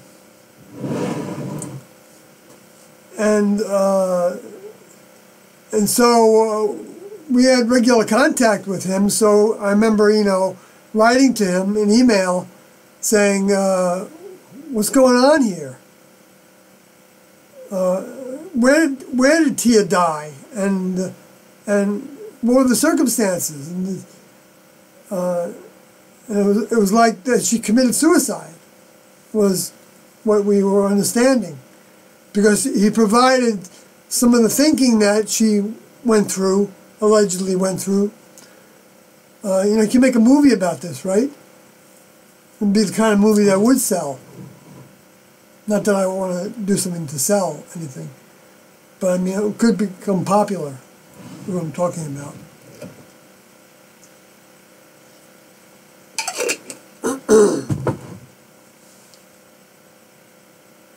But so so there was some things about something she put into the trunk of the car, and she was driving someplace, and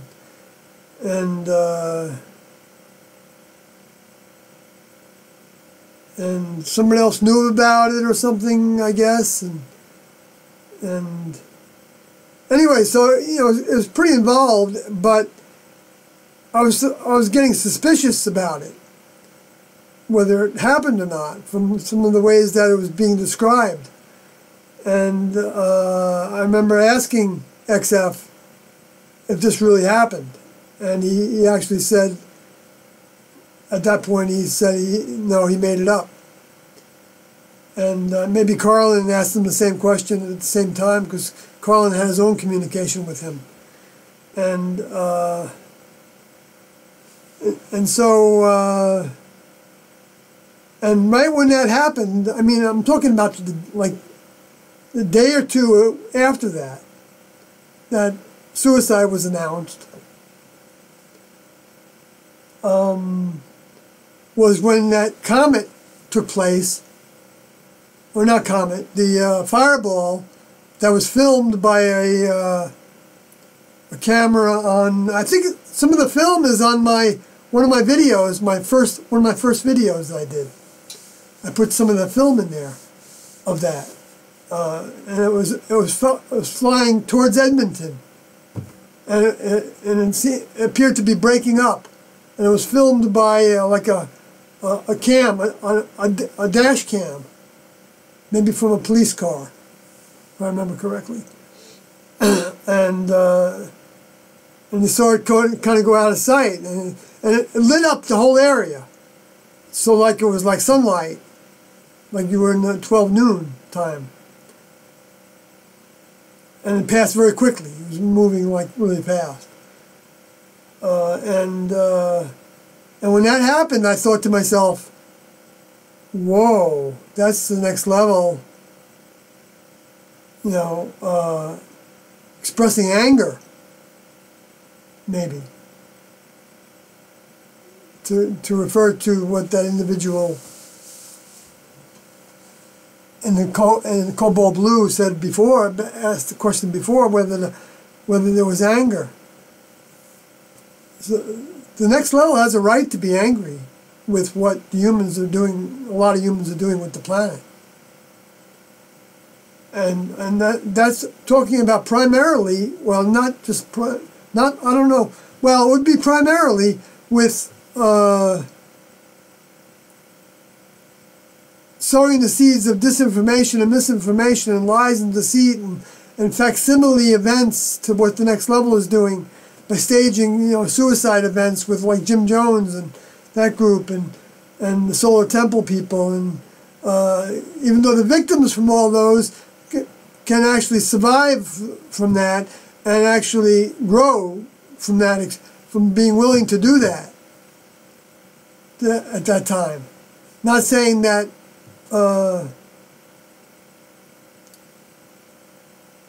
maybe all suicide victims, the next level, might smile on those souls and give them another chance. This idea that it was against the kingdom of God, I don't know where that came from. They made it into that, because those 10 commandments, thou shalt not kill, was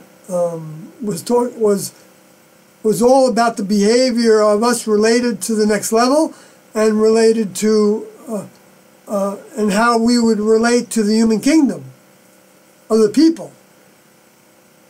That's what those lessons were for. They weren't.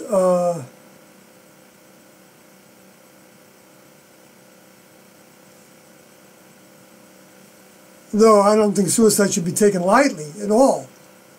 And like I've said many times, and I try to say in every broadcast, I don't think suicide is an appropriate step right now for anybody. I think that time has passed, and we need our vehicles. And go read. People should read Stan Odie's statement about it. Maybe I'll even go to Stan Bodie's website and read it.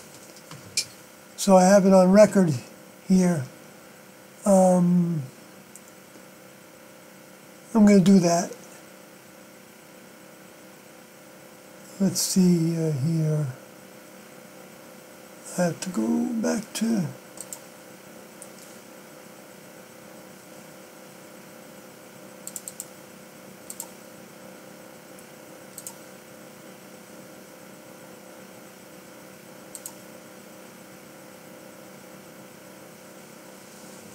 Okay, that looks good.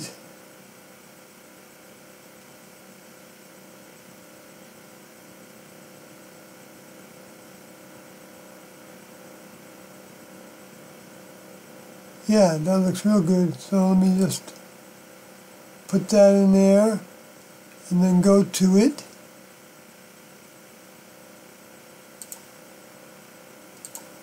Let's see, how am I going to find that one?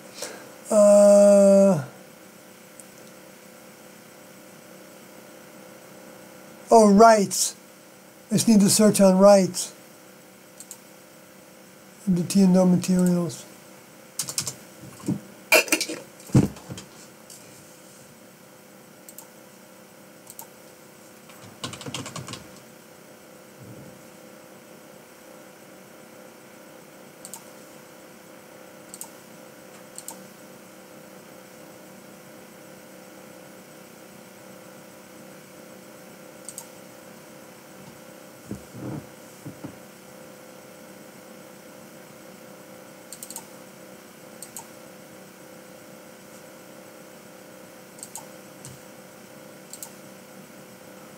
Okay, let's see. Evolutionary rights for victims. Oh, that's not the right one.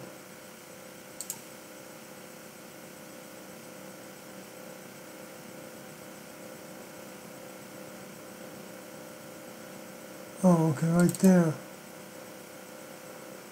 Evolutionary rights for victims. I'm not going to read them all.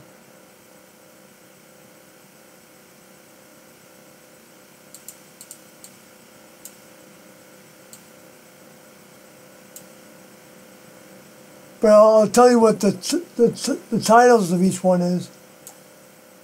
Or maybe I'll just read it. Evolutionary Rights for Victims by Stan Bodie. This paper assumes that you are already familiar with our material and is an attempt to present a few personal thoughts on T&O's task here that may prove helpful to any who are ready to leave everything to go home. I feel very lucky to have been allowed the honor of accompanying two older members of the next level above human on the toughest assignment there is. Their words, not mine. I also feel that I've learned lessons here that probably could not have been learned anywhere else. I have enjoyed this task, although at times it sure seemed tough.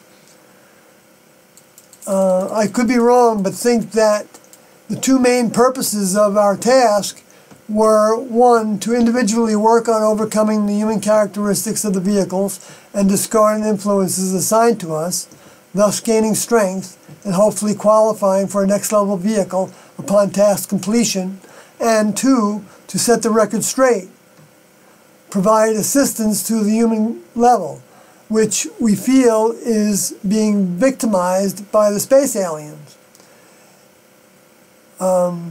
It has become apparent that the purpose of this garden is to serve as a stepping stone, a school to learn lessons in, and from which to graduate to the evolutionary level above human. For this school to work best as a kind of womb for the germination of new members who are non-mammalian, genderless, selfless, it seems that any civilized society should honor the following rights in order to minimize space alien interference in the evolution of souls here. The first one, the right to qualify my thoughts by saying, for example, I could be wrong, or I don't know, what do you think, without people assuming that I am indecisive. We've learned that it is next level way and a sign of maturity and wisdom to not answer off the top of our head, but to think, act, and talk with no confidence. From experience, I have realized that this vehicle's objectivity is not worth a toot, and that trusting its judgment, opinion, or memory doesn't work, isn't accurate. My older members taught me everything worth knowing, including how to remain open and flexible. I am totally dependent on them for everything and am better off because of it. I am lost without them, and only someone who doesn't know them would see this dependency as a sign of weakness. To me, trying to do anything on your own is silly when representatives are sent from the next level to show you a better way. There are still facts that we don't know much about, since the next level, through Tian-Do, feeds us our nourishment, next level mind information, one step at a time, as needed. But one thing I have learned that, thank goodness, is how ignorant I am, so it is very important for me to qualify what I think and say.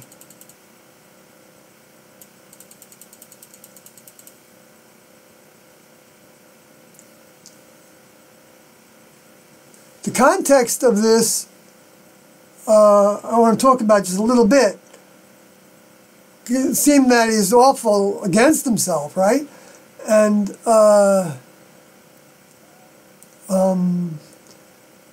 but to recognize that the purpose of the process, the overcoming of the humanness that was required in order to be given a ticket to go to the next level, to graduate,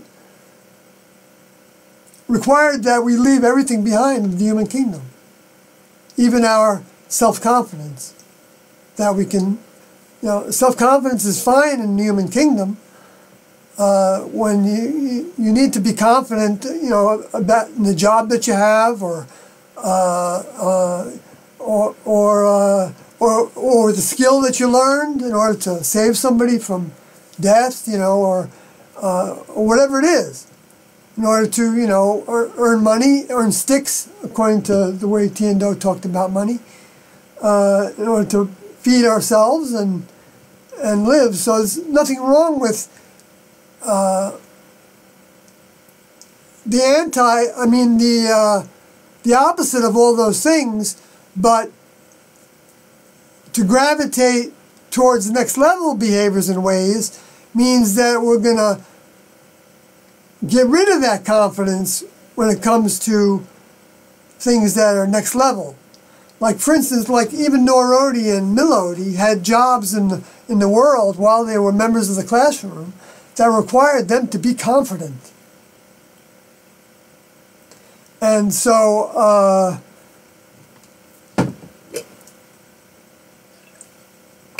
they were managers. Norodi was the manager of the technical writing department of Texas Instruments Corporation, that was located in northeast Texas, not too far from Dallas. But Milodi was the manager of program. She was a programmer analyst, worked mostly in COBOL. A lead programmer analyst. So she was in charge of a whole bunch of other programmer analysts for the banking system of MTech, it was called at the time. And they got bought by somebody else. I think, Hewlett-Packard was another company that she was an analyst with, I believe. And Norodi also worked for Dell as a technical writer, I believe, in San Antonio area, or maybe it was South Austin. Yeah, I think it might have been Austin, not San Antonio. I'm not sure of that though. Anyway, but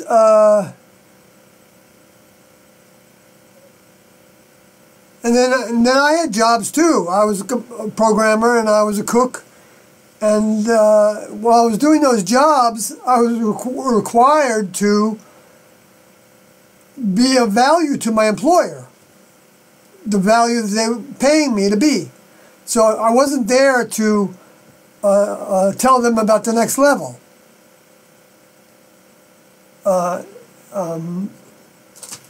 And I imagine that people now could actually use that design in their own lives if they want to grow closer and closer to the next level through this channel of looking to Tiando's mind, which I believe is the only way to actually grow closer to the next level. And we'd be fooling ourselves to think that there are any other channels that even, you know, hold a candle to what Tiando are teaching. But we can't just look to come to that determination and that belief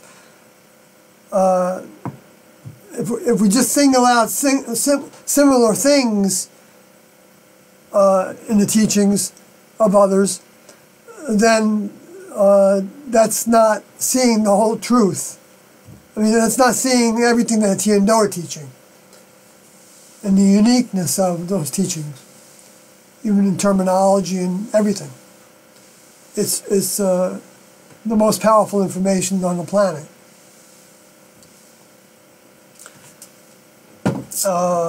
And so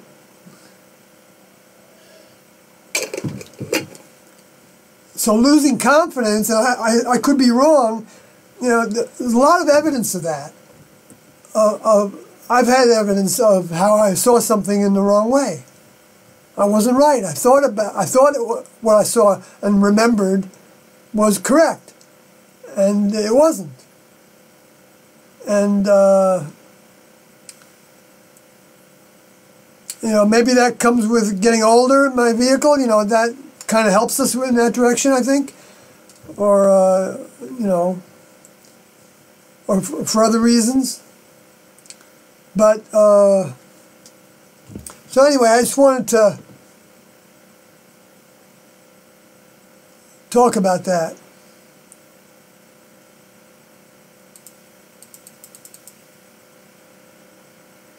So we had to actually become nothing.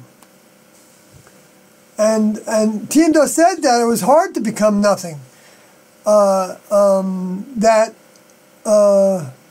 then once we became more of nothing, you know, like our balance was like 51% next level and, you know, 49% of human kingdom mind, so that we were making our decisions based on our next level perspective instead of our human perspective. You know, the human perspective would be, you know, I want to be a rock star, or, you know, I'm going to put my efforts into that. But the next level mind would say, you know, to us, well, why do you want to do that? If you want to be a student of the next level and graduate, because that would be just another potential trap. And you need to leave that behind. And so maybe you should think about, you know, performing your music somewhere else. You know, doesn't mean you can't have music in your life, because that's not the procedure now. I'm just trying to give a perspective that that anybody could actually relate to, I think, and take steps in that direction, because I'm not going to benefit from it. I don't get any stars in my crown. I don't answer to anybody else in the human kingdom, and I don't get measured. I'm not measured by how many people I help bring to Tiando's information and understanding and perspective and mind, by broadcasting. My points are made between me and my older member based on my older member's judgment of me. and what I'm capable of, and how I'm growing and how I want to grow. And in part, how I do this task is part of that. I can do a lousy job of it, or I could do a better and better job of it. I can always improve upon it. That's the way the next level is about everything. And you certainly can see the immense design that they put into this planet that we can hardly even see all the aspects of. We can't see all the aspects of at all. How many things are happening that we don't have any awareness of? Whether it's inside the Earth or outside the Earth or right on the Earth or in our heads, in our bodies.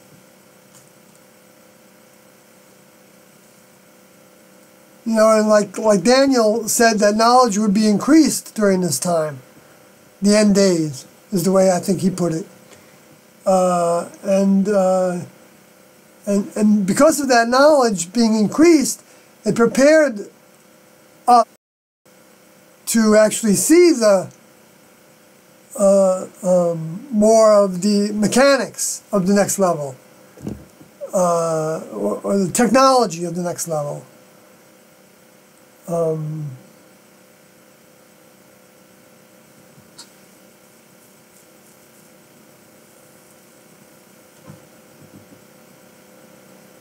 Like with the microscopes and the telescopes that got better and better, and the GPS, and it's like, if somebody would have told me when I was growing up and going to the Catholic school, the catechism, that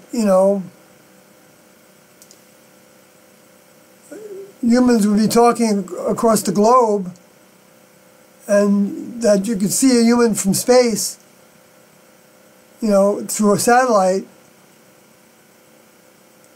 and that you could know exactly where anybody is at one on the globe at any given moment, I would have thought, well, maybe I would have thought, wow, that sounds interesting, instead of just disqualifying it right away. Maybe I had enough mind in me from the next level to recognize that there was a lot that I didn't know. I mean, I didn't know anything, hardly, like Stan Mody's talking about. But Stan Mody did know a lot of things about overcoming the human kingdom that he experienced with his vehicle. One of the things that I think he thought of himself as an intellectual in the world, and I don't know what he was into, but he could have been a student of the intellectual. Carl Jung, and to me, those are some of the intellectuals, the people that were Nietzsche, and they also showed evidence of pulling in some next level mind, I believe, but they got a mixture, but it may have come just from Lucifer, because the Luciferians, some of them could have been intellectuals. Now, I'm not an intellectual, I know that.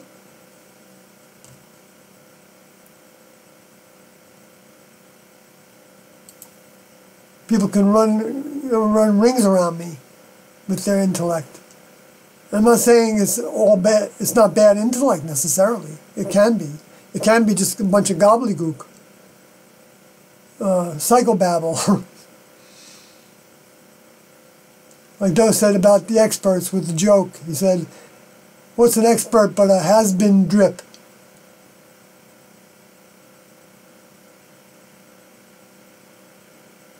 So I'm going to read the next one. In Stan Mody's Evolutionary Rights.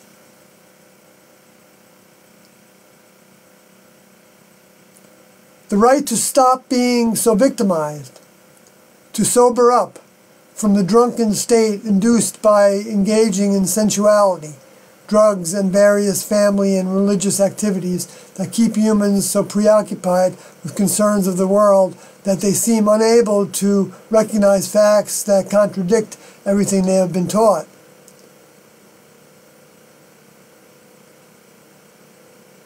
It's hard to take. I know. I understand this is hard to take. Hard to think is... because when we were talking about things like this in the classroom, I wasn't necessarily taking it all in. I was taking it in like with a little bit of reserve, I think, sometimes. Because I didn't feel like I was, like T&O used to say that this was the hardest thing you could do. And, I didn't recognize my own weaknesses very much. And so I didn't know what it took to conquer them without the next level's help. And but then I was shown that I actually, and I was shown it before the time that I was shown it that I didn't recover from. I was shown it once. I don't know if it was dreams.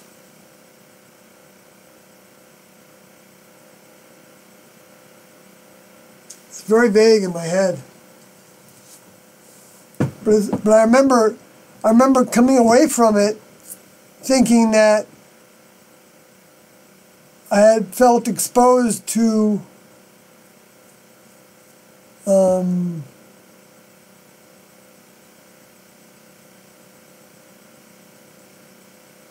no, that if T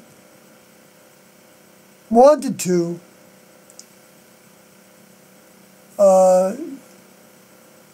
she could kind of, she could break me.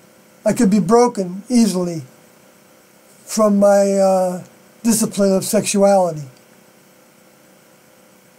That happened, months before I think ended up breaking my connection because of giving into sexuality with myself, and not recovering from it, not asking for help. I didn't even feel like I had the strength to ask for help. It didn't even occur to me. I don't know why, because I asked for help for other things. But, of course, I didn't know that some of the mind from T&O that was helping me stay on track was removed from me because of that event and the events that led up to that event. To where I was operating on the sly with giving in a little bit by just like looking down the blouse of a woman that I might be working with at a job, or even one of my classmates if I had the opportunity, which I did have sometimes. And I could feel the heat being generated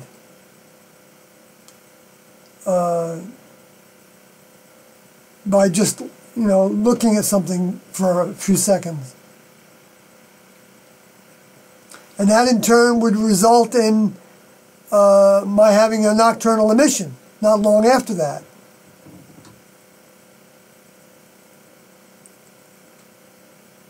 Without my stimulating it. The way I was stimulating it was by not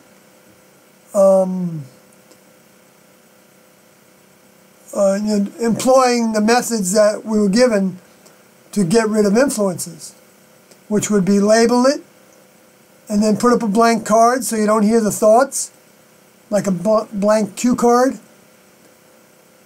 It's good to envision that. And then put your mind on something else. like another way in for that influence is to have you, you know, look back and think, is the influence gone? And you know, that's like inviting the influence to come back by doing that. So you assume that the influence is gone, but you move on to something else. And we get faster and faster at doing that. I did experience that. So, you know, Tiendo regulated the influences that were influencing us, but they also, that part of that regulation was allowing us to see that we could get control of a certain amount of that bombardment. It was called bombardment.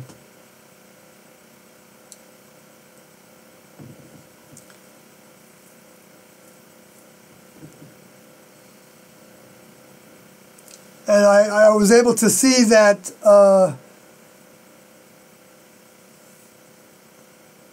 that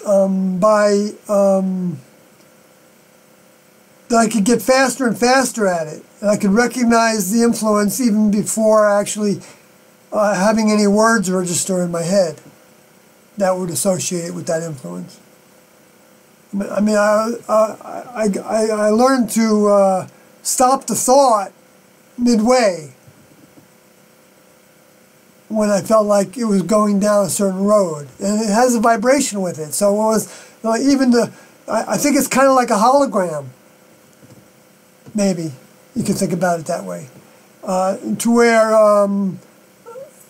every part of the thought, like the thought may be a sentence, right? So every part of that sentence has the thought in it. Has the entire thought in it, has the result of the thought in it. So if you can, so that you can recognize it right away, even at the first word, or even before it actually sounds in your head, as a feeling, or what maybe T called a smell. I don't know for sure that T actually used that. She said she could smell spirits. So,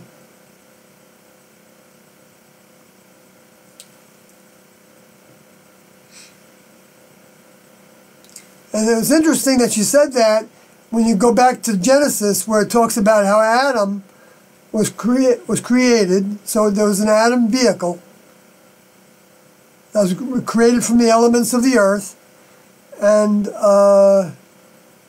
that Adam only became a soul when the breath of life was breathed into Adam through his nostrils.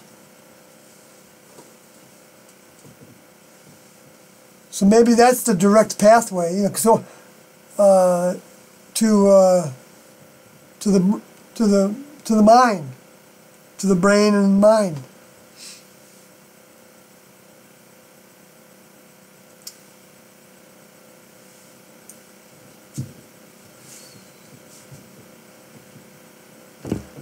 And Tiendo taught us that when we were exercising, like taking walks, we would take them brisk walks. And we would swing our arms to exercise those muscles. And I got to start doing that more. Even if it's just we had a trampoline at one point, or one of those little ones, and you bounce on that as you're moving your arms and legs like in a running motion. Not like a fast jog, but like a, you know, like 4/4 time. 1 and 2 and 3 and 4 and 1 and 2 and 3 and 4. They didn't describe it that way, but that's how I observed everybody doing it. And I don't know if Doe demonstrated it the first time or not. Probably did.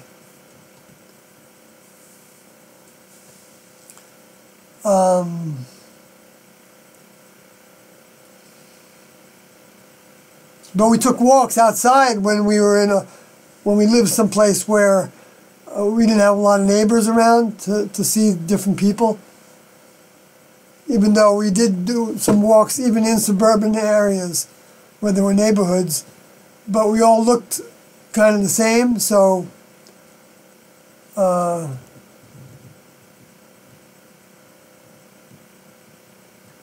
guess we always paired up like with a male and a female. And since we didn't have beards and stuff, a lot of people did mistake us for one another. Sometimes thought we were twins at the jobs that we had. I was even mistaken for, I was called Tom. When Tom was the name that Destody took. He chose that name Tom. Interesting, right? Wow, Tom Sawyer. Was Huckleberry Finn and Tom Sawyer. Was Tom Sawyer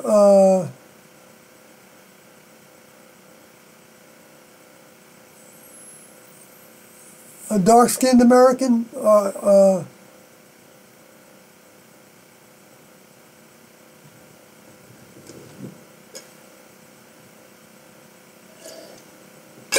dark-skinned Homo sapien?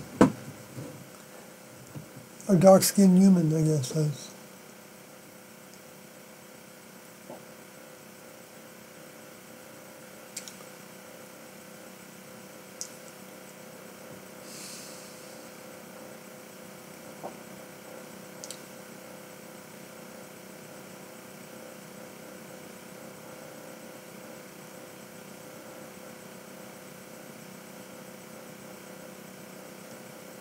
Yeah, Stan Mody's talking about drugs. He's not just talking about any substance that becomes like a drug to somebody that they become addicted to, is what he's talking about here. Sober up from. But, you know, religious activities can be a drug too, they taught. So it's not just about substances either. And of course, you know, we can feel, you know, like our family is everything, and that can become, you know, a drug, I guess, in some regards too.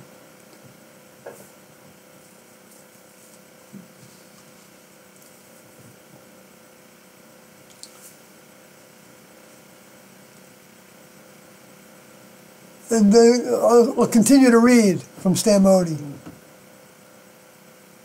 Oh, no, Sawyer wasn't black. Okay. Huck Finn? Was Huck Finn black?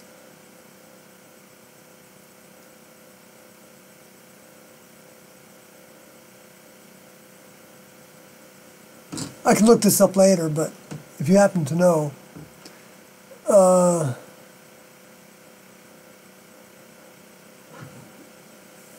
So Stan Mody goes on to say, no one was ever more skeptical, stubborn, and independent than this silly vehicle, my body, which believed it had freedom, intelligence, and uniqueness.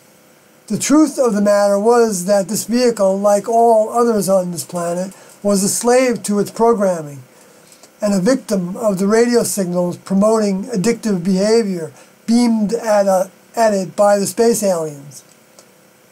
It was only superficially different from other slaves, and only free to choose which addictions it preferred.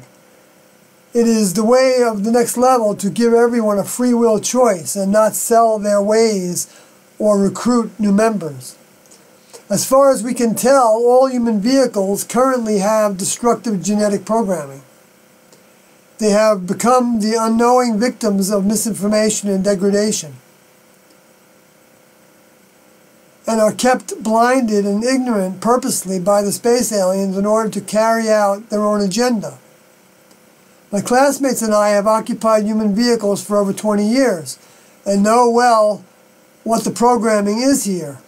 Humans don't realize how the aliens use religions, the media, the government, the education system, and so on, to program them to accept their bondage. And although we know that humans are innocent victims, in a sense, not having asked to be bombarded with misinformation, they are no less in bondage.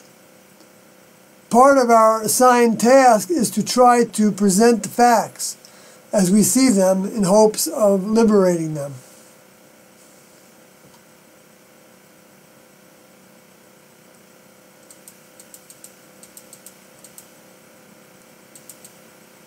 I'm just going to keep reading. There's a lot I could say about that. I mean, there's lots of examples of it in the world.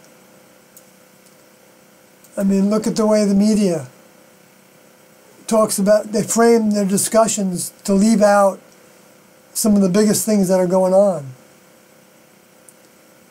Like in terms of the environment, you know, they're talking about, saving the planet, and that humans can do it, and yet at the same time they're fracking like crazy, and they're drilling for oil like crazy. According to Jerry Brown, the governor of California, they're making more money from that. Oil production is up. They could slow it down, and they're selling the oil and the natural gas that's coming from the fracking overseas. And then they're claiming that they're energy independent now. And yeah, sure, they are. That is the alternative. That is what they want. But they don't want that with oil and gas, because oil and gas is hard to produce if you're living underground, unless you can have tunneling systems to transport it through. And who knows, maybe that's what they're doing with, at the same time as they're making tunneling systems for transportation back and forth to different military bases all over the West United States, and all over the East, potentially, of the United States too. Now, Elon Musk has that boring machine, and one of his companies is called Boring International, I think, or something like that. And how many people know about that? No, it's people don't even think it's possible. But they'll think that humans can control the weather, like make the hurricanes happen, and make the storms bigger, make them change directions when they're traveling through the ocean, like they do. I mean, they don't even know how to, how many models there are of the direction that the hurricanes could take? I saw like a dozen of them when BP Earthwatch was modeling every one of them. He probably still does it. And he would show on the maps all the models that the humans had for which direction those hurricanes could take. Why would they need all those models if they could actually create them? Well, they want to keep it a secret. I guess people could think that they can create them. But that's not been the habit. If the next level can profit from something, I mean, not the next level, if the human kingdom can profit from something, then they want to make it as public as possible. And they'd form a corporation that would be like weather control. And you could hire them. They actually did this. They have done this. That happened in the early 1900s, when somebody was supposedly had some success with predicting the rain, or making it rain. And I wouldn't be at all surprised if the Luciferian space aliens couldn't have helped them make that happen as a demonstration, so that they would continue to work in that direction and also give that evidence. I mean, what they did is they took one circumstance, I guess they made it rain, but then he couldn't do it again. Now, I'll tell you something. So it just happened to make it happen. Or people thought at the time that it was a coincidence, and it could have been. And the next level could have even let him know he wanted to work on it. Let him know that, okay, you're going to predict it's going to happen, then we're going to let you happen. We're going to let you do it. We're going to make it happen on the date that you wanted it to happen, to prove to the government that you could do it. And then that can be used now to give people a reason to believe that the next level doesn't exist, that the humans are doing everything, and that, you know, they've. I can go on and on with that, but you don't see that, you know.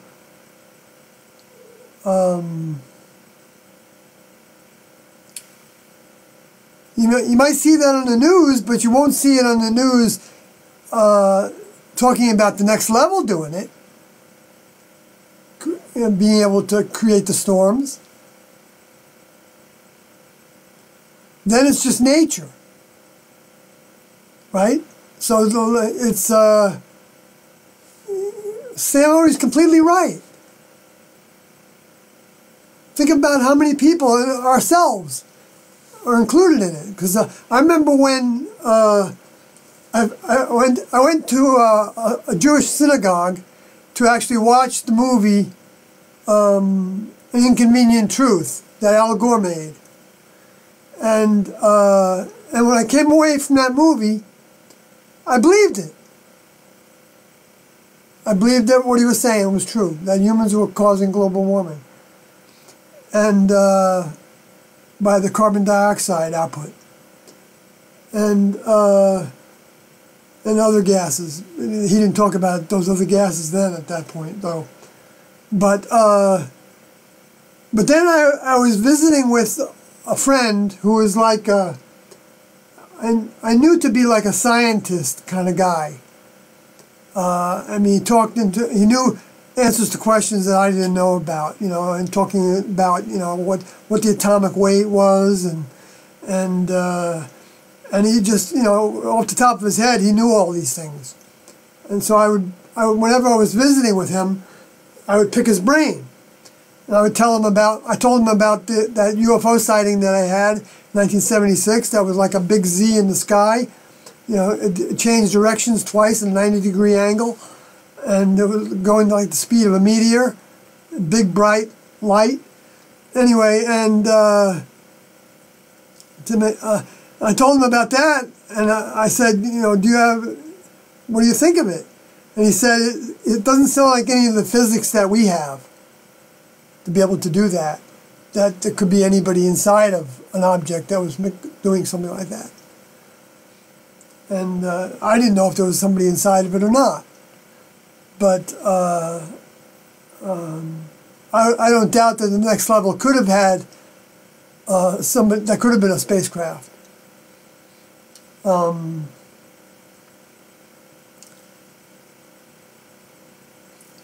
By the way, I got that because I didn't need that. So the next level decided to give me that, I think. I don't think it was a coincidence.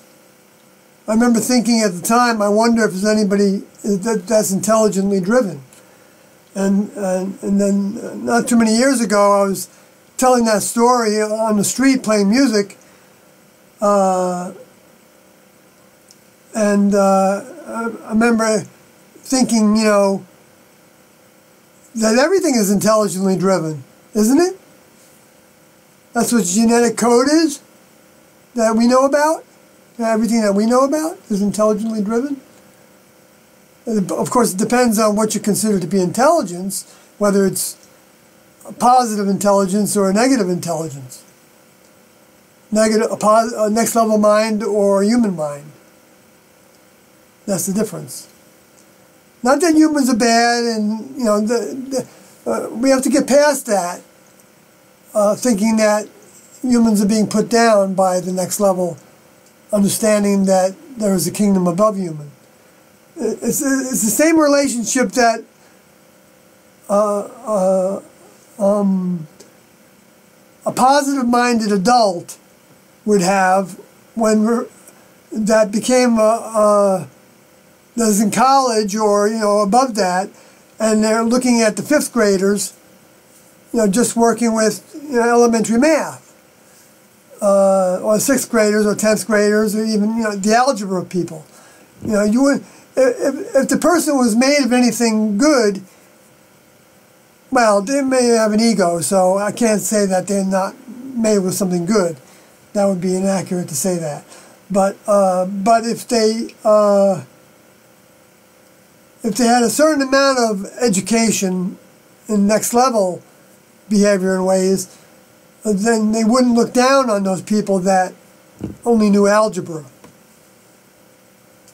Even if they were the same age and everything, you know, they would look at it as just another degree of growth in that department. And what they don't know a lot of times is that out of the mouth of babes, like Jesus said, can come the greatest intelligence. And that can even be human babies. No, not necessarily babies, but young humans, teenagers, whatever, you know. I think my vehicle kind of demonstrated that when I asked the question of my parents when I was 7 years old. I think it was 7. I'm not sure if it was 7, but that's the way I was told the story. But then when I repeated that to my mother years ago when she could still think, and I asked her how old was I, she really didn't remember, and it might have been older, so, or even younger. So I'm not picking 7 because it's a proverbial number, but the question I asked was, where do babies come from? Okay, and my parents didn't know how to answer that to me. And so when they didn't have an answer and they looked puzzled, I said to them, well, I put up my hands like up to my shoulders, or, you know, like spread my hands open is the way they described it. And I said to them, well, things just don't happen.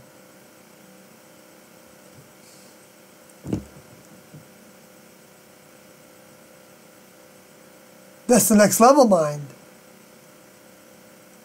that was given to this vehicle.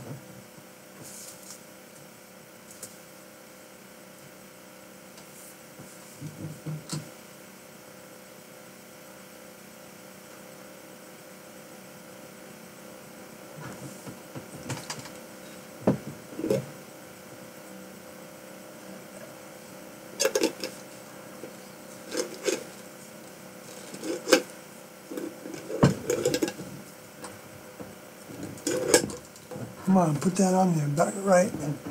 I want to go on to read more of Stan Modi's, because this is really good, because it's bringing out a lot of things that I don't have the focus to stay on just out of the blue, because, you know, I gave away, or I let some of that mind remain away from me when I could have pulled it back in after it was withdrawn from me.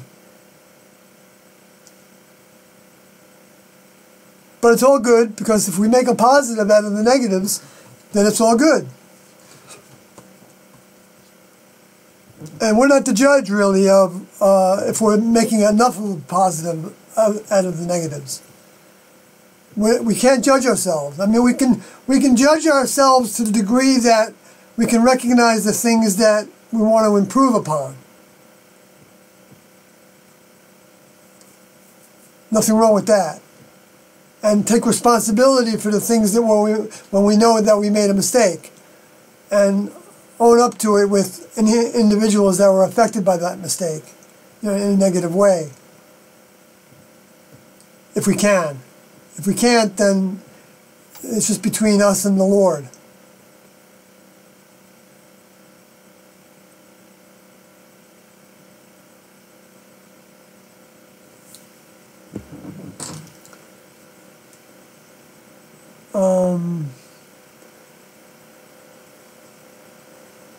So let me go down to the next.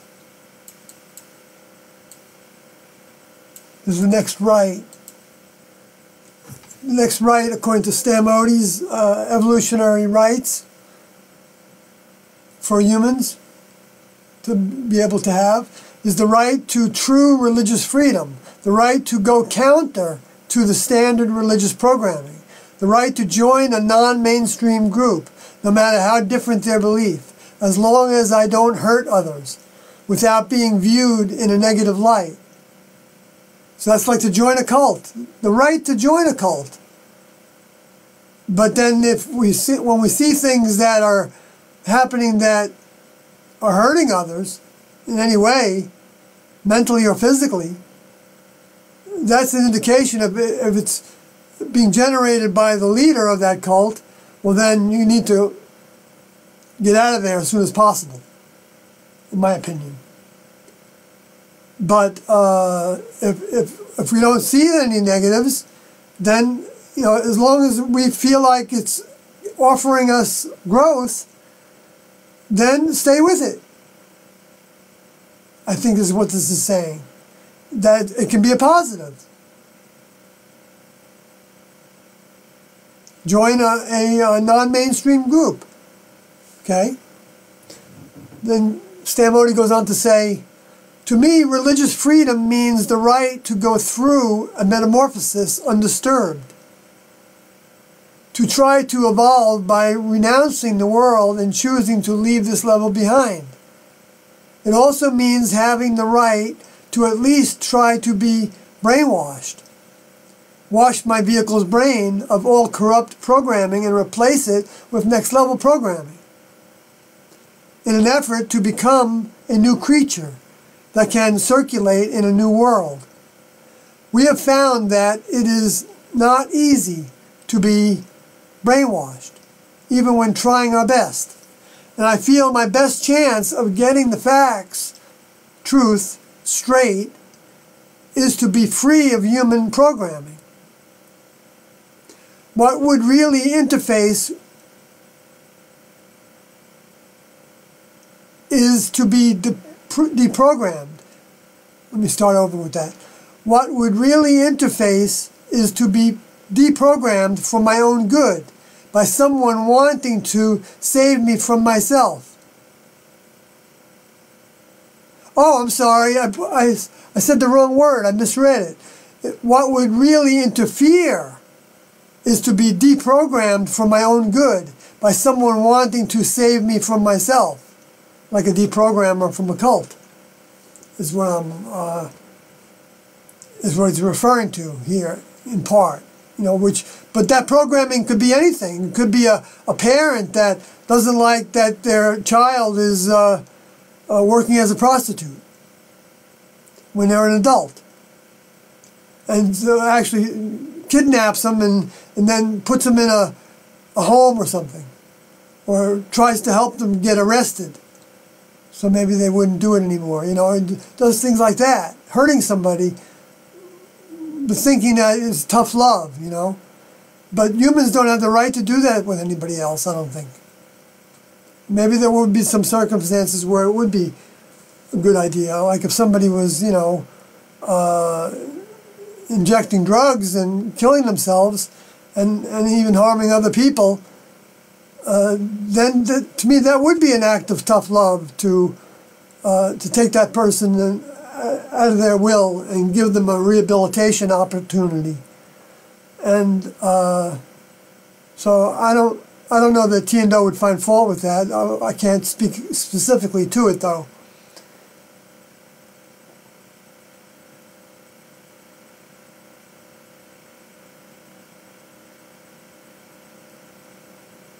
I'm going to go on with reading Stamodi's. Deprogrammers and cult awareness people must be naive or ignorant of the space aliens' tricks. They do not realize how they are being used to confuse the facts. They wouldn't be doing what they are doing if they realized the facts.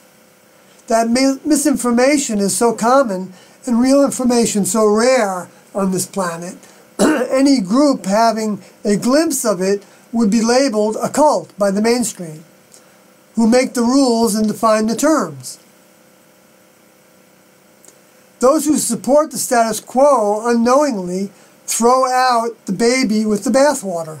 Oh, I didn't realize he used that expression.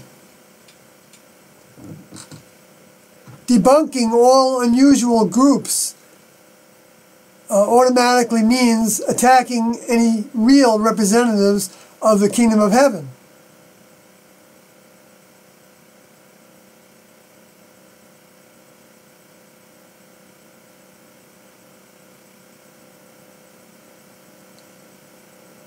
Ironically, they find fault with the very things that prove we are from the true heavens, sent here to free them. Some examples of that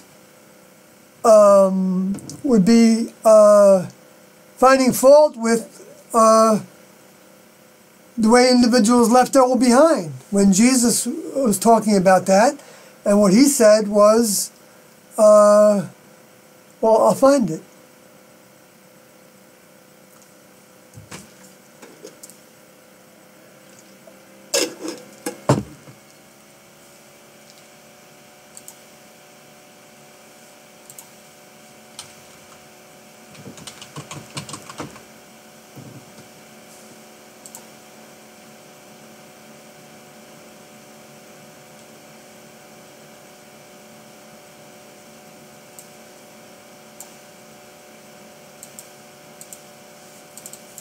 Let's see.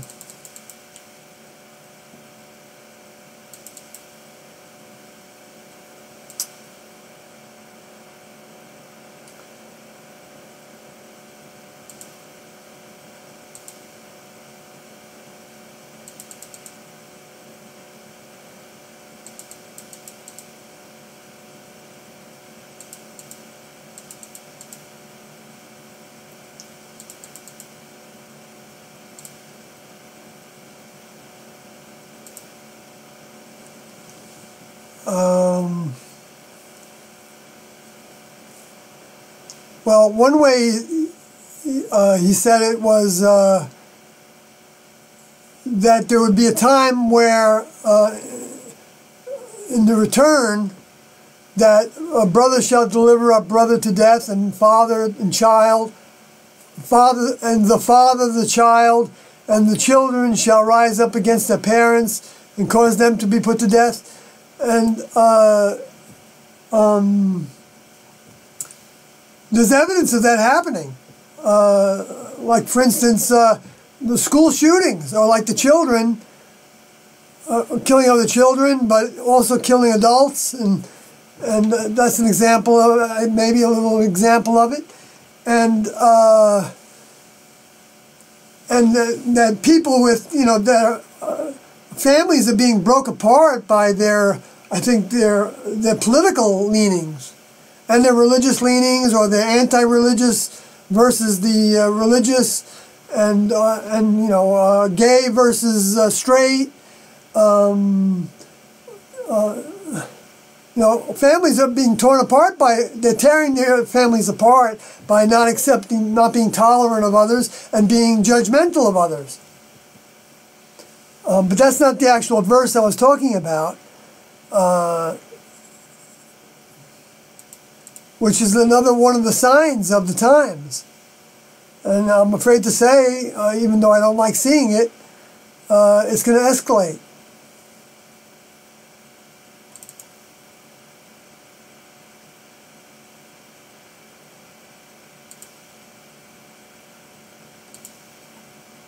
What's going on? Holy smokes, my computer is I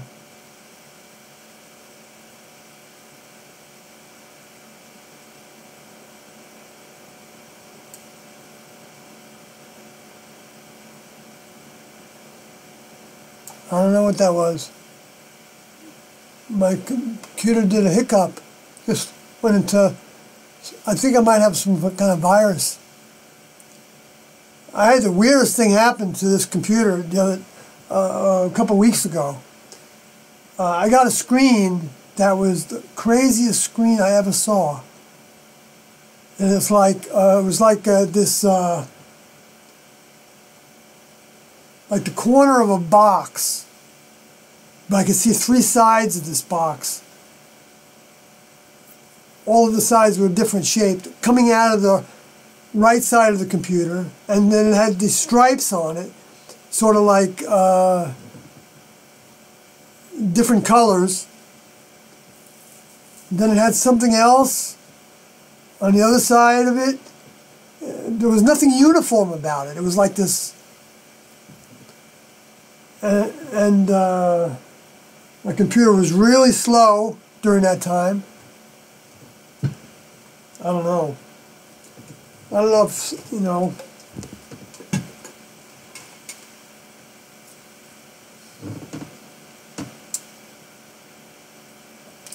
I'm not going to go down that road talking about that anymore right now, but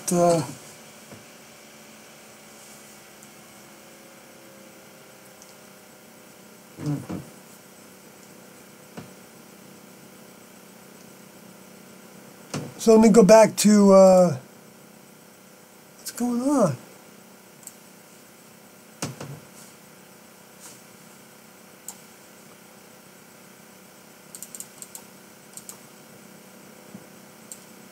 Okay, this is weird. So this Bible software is like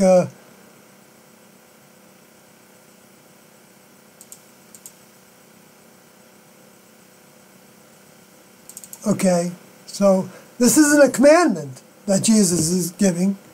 This is actually, well, I'm going to put it in the words that he was recorded to say, and Doe felt like they were taking notes, some of the students. Mark 10:29, and Jesus answered and said, Verily I say unto you, or truly I say unto you, there is no man that hath left houses, or brethren, or sisters, or father, or mother, or wife, or children, or lands, for my sake and the gospel's, but he shall receive 100-fold now in this time, houses, and brethren, and sisters, and mothers, and children, and lands, with persecutions, and in the world to come eternal life. So, this was in response to Peter saying, this is Mark 10:28, then Peter began to say unto him, Lo, we have left all and have followed thee. So, in other words, they did. So, why would people be, you know, that were Christians look down on T and Doe's group for talking about leaving everything behind in that regard? So that's just one tiny example. But another one would be the castration, where it talked about eunuchs.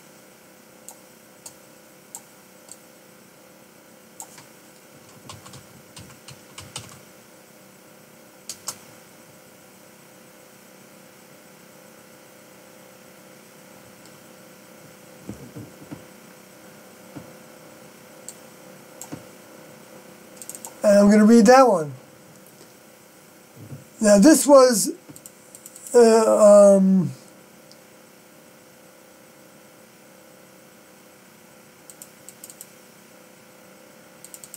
I'm going to start where the subject's really talked about first.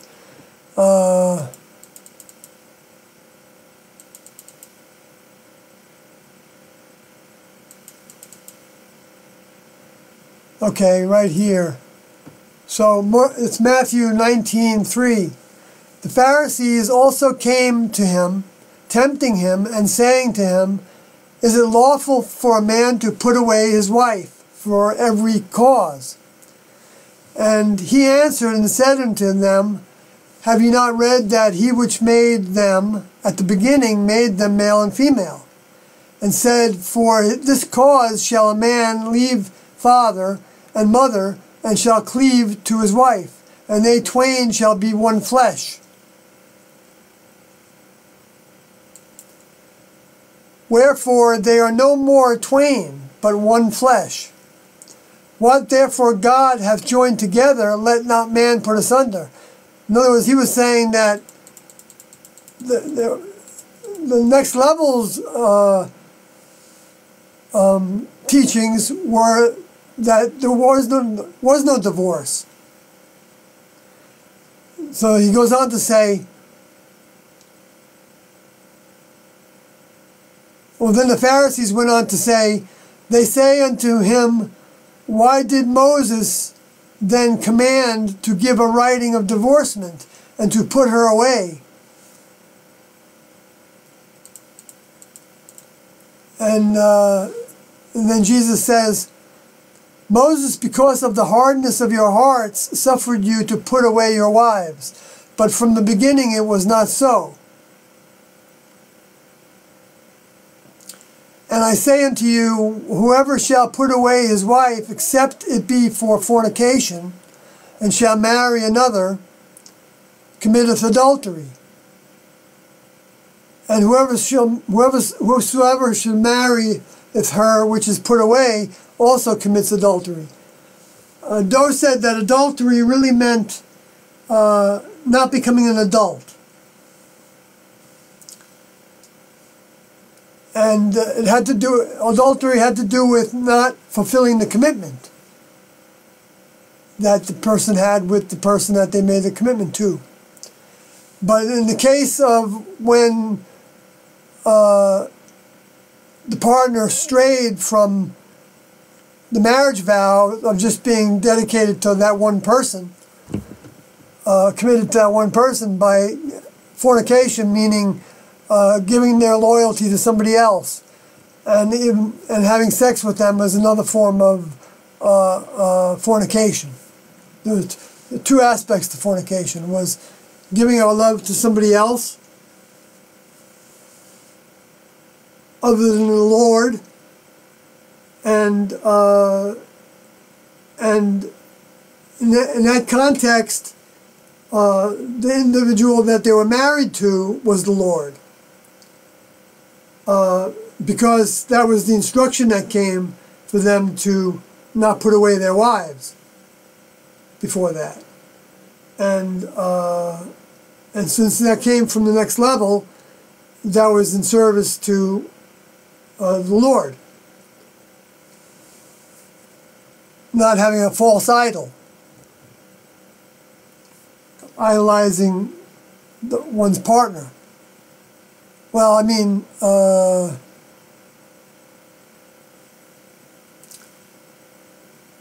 idolizing anything except for the Lord, the one true God. Okay, so that's the goal that they're teaching, and they taught that right from the beginning. But they know that the Luciferians are gonna mess it up real big in our heads. That's why so many people, think now that they're Christians or Jews, and that getting divorced is appropriate, or Islam as well would be in that category, because for other reasons other than that individual cheated on them,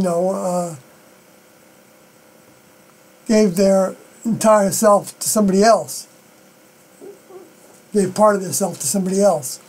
I don't think that refers to, I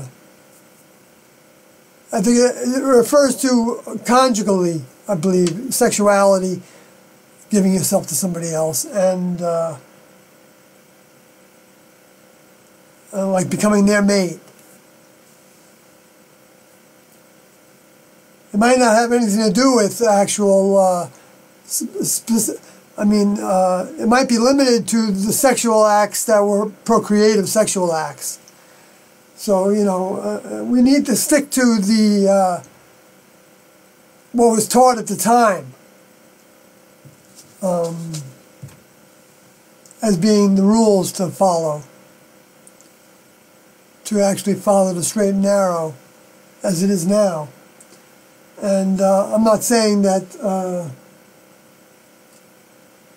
we're not judged by those rules right now, because those are the rules for the toddlers, and a lot's transpired since then, and there's been a lot more negativity in the world, and a lot more misinformation, and a lot more programming that we've all been subject to.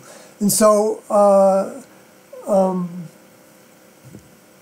That's why T and Do didn't define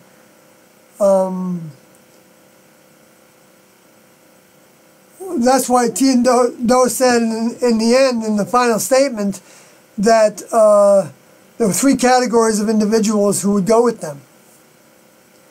And the first category were you said were the students that were with him, and they would go to receive tasks that were some of the tasks would be to have a next level vehicle, and and help them in more major ways, and others would have not the same kind of task, but depending on their growth, and then the other group of 3 groups would be individuals that recognized their older member and felt they had weaknesses to giving their all. And people could say, okay, well, that's just an excuse, fine. But that's what the older member gave us, that opportunity to have that reason. So we're not wrong if we, in the next level's eyes, if we recognize what we're aiming for is to give our all. But if we're having problems with that, then the next level understands that, and will help us keep moving forward, as long as we keep on asking them to help us. And so, they're going to do a certain amount of prodding that they do to all humans, potentially. I'm not saying that some of it isn't built in, so that they don't have to necessarily push buttons to stimulate certain things to happen. But there's got to be some mechanism for people to get out of the worldliness that they got into in the first 6 grades of school. Because the object is to, in the 6 grades of school, is to get out of those things that they got into in the human kingdom. And that refers to the things that became their attachments, their love, what they love to do, what the people they love to be with. All those things to graduate into the next level need to be outgrown. And it happens in stages over thousands of years. So, I mean, understanding this to me is important because there's going to be individuals that are going to believe in what T and Do are teaching, and they're going to be faced with the influence that'll say that, oh, look at you did that again. So, this isn't worth, you can't follow this, or look at that one little thing that is in Scripture there that seems to be contradictory to what they were teaching. This whole thing has to be wrong because of that, Like somebody recently actually went through that experience. And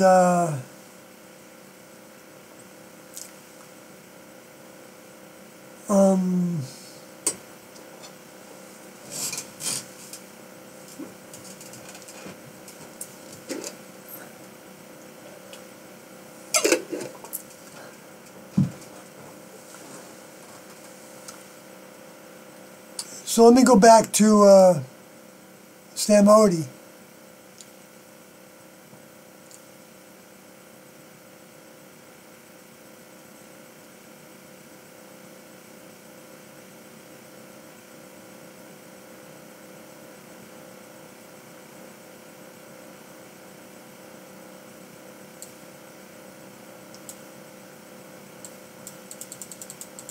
Okay, the next one in Stamodi's document is the right to believe that my teachers are the return of the same mind, Do, that was in Jesus and his father, T, and Do is the only next level rep currently on this planet, and the right to share this information to help others.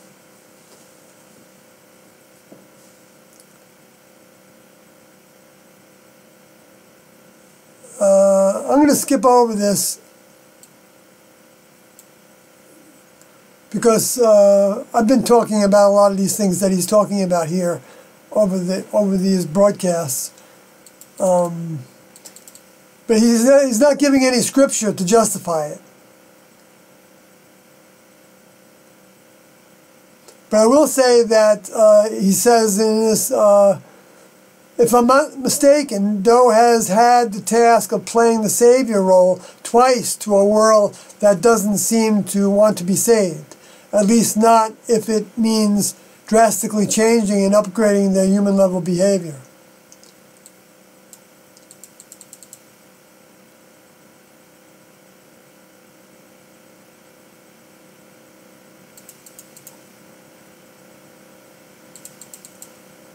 Okay, so the next one is the right to investigate such esoteric subjects as astrology, karma, spirits, UFOs, etc., without being judged as satanic or into the dreaded occult. Dreaded occult in quote marks. For example, astrology can be used as merely a game to help with understanding the kingdom of heaven's system of directing energies, fertilizer, at the garden. It might also be used to gain insights into the programming of one's plant, body, to have an idea of what to work against, as opposed to using it to increase humanness. A knowledge of spirits can help one recognize, label, and abort discordant influences, as opposed to using it to call it more spirit help, as opposed to using it to call in more spirit helpers, thus getting more hooked on the world. We would never deliberately channel spirits, discarnates, and we believe that those who do mistakenly think they are filled with the Holy Ghost or some ascended master, but the content of their messages, their fruit, makes it clear to us that they are really just being used as a mouthpiece by aliens.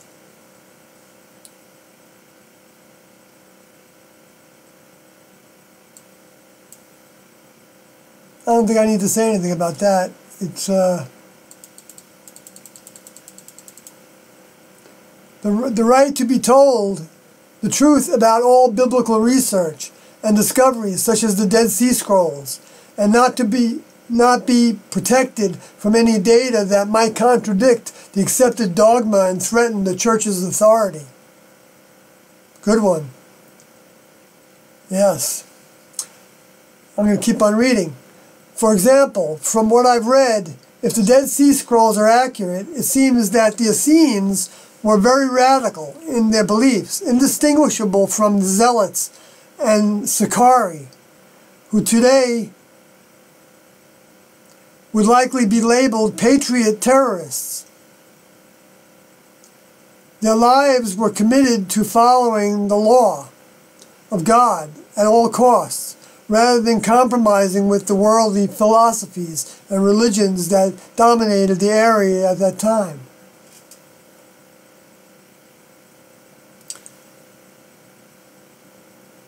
The right to expose that, as far as we can tell, Paul was the real founder of Christianity, and ironically was Satan's best agent in deep cover, used to corrupt Jesus' message. According to a number of findings of recent scholars, Paul started out persecuting the early followers of Jesus. Later, after a vision and supposed conversion, he joined the young church, infiltrated the cult. And some suspect that he may really have been an intelligence agent of the Roman Empire, the New World Order of the time. The true followers of Jesus, those who had a personal relationship with him, who lived with him, asked him questions, were corrected by him, and knew his personal daily experiences, how he thought and approached circumstances, realized that Paul, well-meaning or purposely, as a part of a conspiracy or not, was compromising everything that Jesus taught. Some scholars now believe that James, brother of Jesus, and Peter knew they were under attack by the opposition, and therefore recalled Paul to Jerusalem and censored him.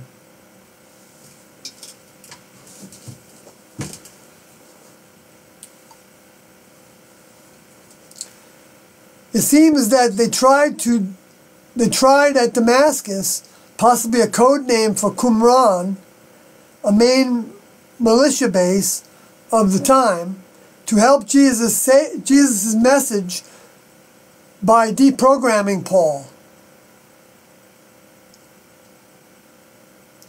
and his followers from misinformation.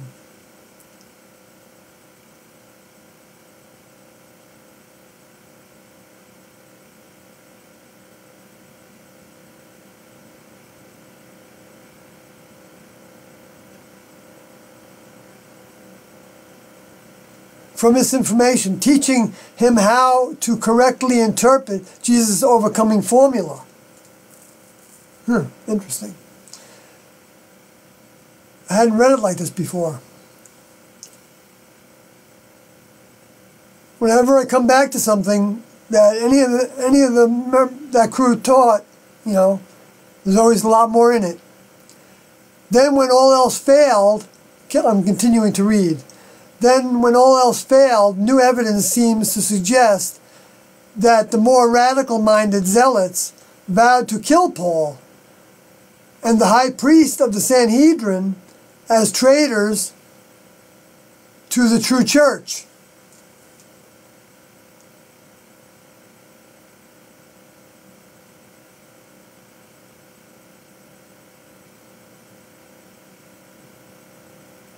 But Rome intervened with troops, protected him, relocated him to Rome, and put him in the empire's witness protection program. Witness protection was in quotes.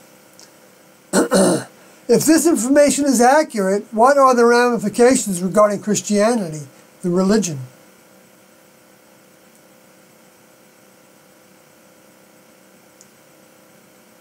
It would mean basically that that's the Luciferian, they're the Antichrist. So the Pope is the biggest Antichrist in the mainstream world. And all the others that are teaching Paul's form of Christianity are also playing Antichrist. They're playing that role for the Luciferian space alien fallen angel souls.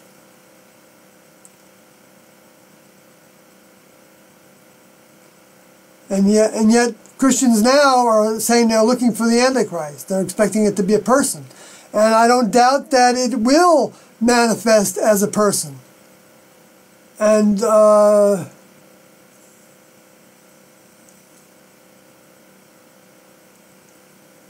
or has manifested as a person and continues to manifest as a person, or as even many people. Because Tiendo taught that the Luciferian space aliens were riding herd on many humans, and any humans that become popular are subject to them, because they can bring more misinformation to those individuals that are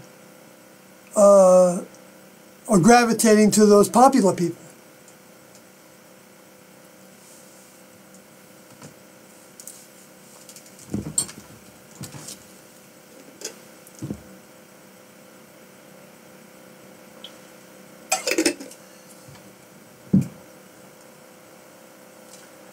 Now, influences can try to mess that up in our heads by, you mean like with the thought, like, are you saying that everybody that's popular is under control of Luciferians? No, I'm saying that everybody is. to some degree. It's all degrees, myself included. To the degree that I'm not demonstrating, applying what I was taught by T and Do, I'm entertaining misinformation mind. I'm keeping that misinformation mind in my vehicle, and that comes out as human behaviors. Sometimes I get angry. I've yelled at my daughter a number of times. Sometimes for good reasons, I believe. But I probably could have done it a different way and got maybe even better results to where she wasn't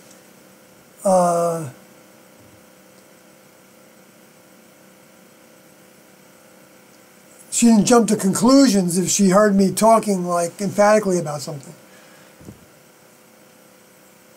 that was related to her, like she did the other day.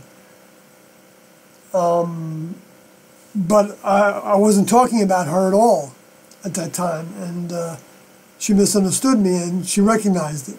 But maybe had I done a better job, maybe she wouldn't have interpreted me that way.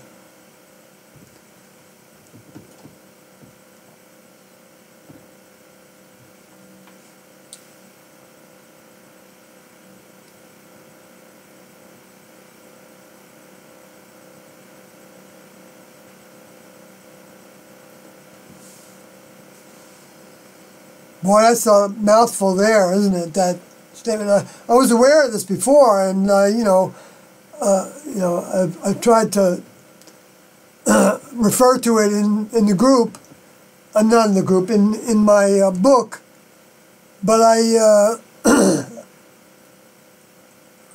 right or wrong, I was afraid that because this was copyrighted by somebody that's withholding information from us that came from T and Do, and how they went after individuals that were distributing those audio tapes in digital form, Mercodi, and I'm talking about the webmasters of the Heaven's Gate website, Mercodi and Serafodi, because knowing that they, were prone to do that, and that, we had some differences about things that I pointed out in the media when they would say things that I thought were not accurate, like there's no heaven and hell.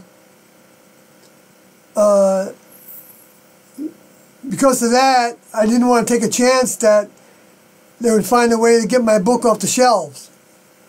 So everything that I referred to, Wikipedia, I did a lot of research on Wikipedia, and other things, other materials, commentaries from the Bible and different Bible versions, and I tried to refer to them as little as possible, and so I reworded some things, like I even reworded Undercover Jesus Surfaces Before Departure, which is a document that Do wrote.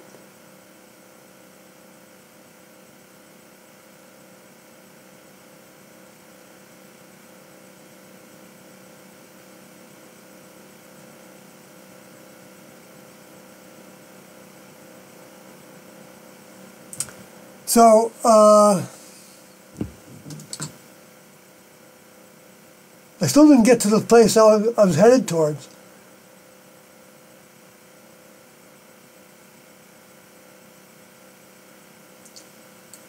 So I'll see if I can go to it now.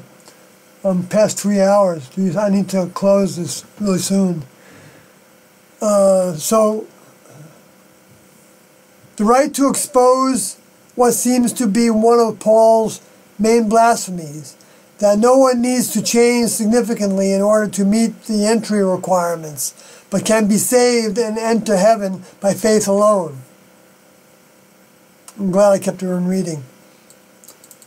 In my experience, unfortunately, it seems that most fundamentalist Christians judge negatively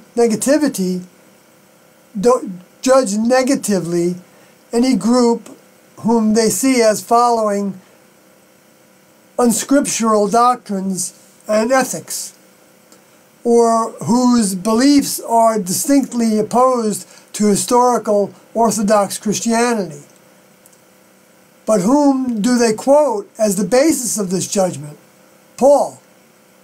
Yet it seems that Paul compromised the overcoming formula that Jesus brought, repackaging it to create a new, more palatable, more marketable concoction that allowed people to stay in the world and still call themselves followers of Jesus.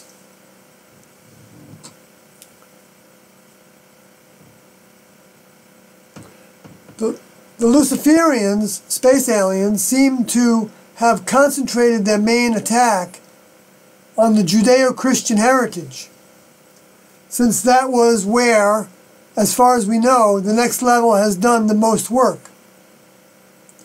The next level taught the Israelites simple rules to live by for every occasion, thus reprogramming them with very basic next level information. Yet the Bible and other history books indicate that despite these efforts, last time around, the rep, Jesus, finally gave up going to the Jewish religious, the natural recipients, with his message, since they rejected it. And today, it's the same when we try to go to the Judeo-Christian religious. In our view, neither the Jewish vehicles' bodies of today, nor those of the Christians as groups, seem to be the chosen people, because the real chosen are souls, not vehicles. Perhaps you could say that today's Christians are a main focus of corruption. They have bought Paul's misinformation so completely that they are living a 4,000-year-old morality, and by denying the overcoming formula that Jesus brought, without realizing it, they have become propagators of totally contrary information, such as the Antichrist. Amazingly to me, they accepted nothing substantial of what the Son brought, but use his name and thus can be mistaken by those with deposits as having an update. And thus can be mistaken by those with deposits as having an update. I read that already. When in fact they are a counterfeit and their gospel is a dead-end street. It seems to us that the true Israelites are those souls chosen by the next level to be given a deposit, either previously or currently, in preparation for the coming of the rep. Therefore, the rep is capitalized. Therefore, they are referred to as born again, and they have a chance to respond to this information and its bearer, opting to receive or reject the nourishment that only an older member can give, referring to dough.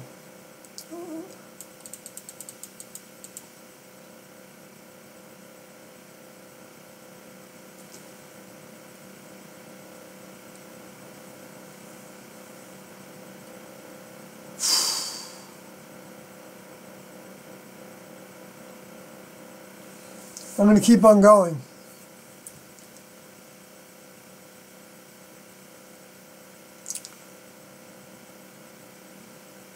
The right to see that no human belief system, religious or secular, can be based on factual information, unless it comes directly from the current rep.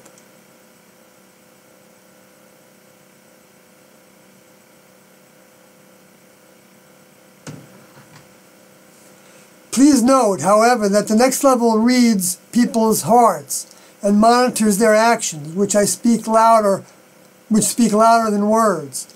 They do not care if you have been an atheist, an agnostic, a pagan, a criminal, an addict, or the most devout born-again Christian on the planet. All that really counts is your response to the rep here and now. It is interesting to us that today it appears that the Muslim and Buddhist cultures, for example, sometimes demonstrate more next-level characteristics such as modesty, restraint, and a greater attempt at renunciation of the addictions and ways of this world. Buddha may have also been a rep, perhaps performing a different experiment for the next level. Any message of renunciation of this world would seem to have originated with the next level, because why would Lucifer work against himself? As far as we can tell, by demonstrating his hatred and denial of this world, Buddha updated Hinduism, which had been corrupted, in much the same way that Jesus updated the corrupted Jewish religion. But Buddha's message has now also been distorted to the point where it is mainly ritual and myth and keeps people sidetracked, hooked on the drug of spirituality.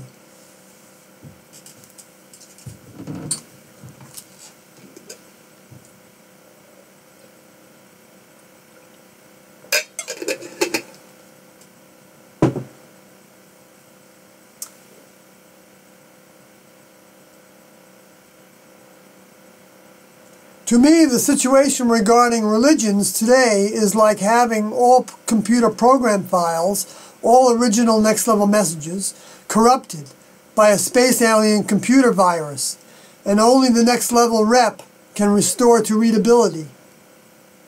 And the only reality is to connect with the reps from the only real potential future, while they visit in the present and go out on their coattails while the door is open.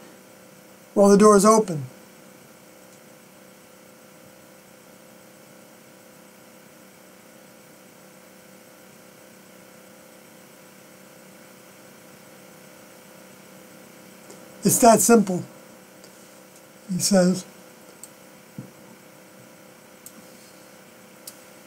I'm going to keep on going. The right to expose the prosperity gospel as off track. A corruption of next-level information. The charismatic Christian evangelists serve as the primary mediums for the forces in opposition to the messianic message.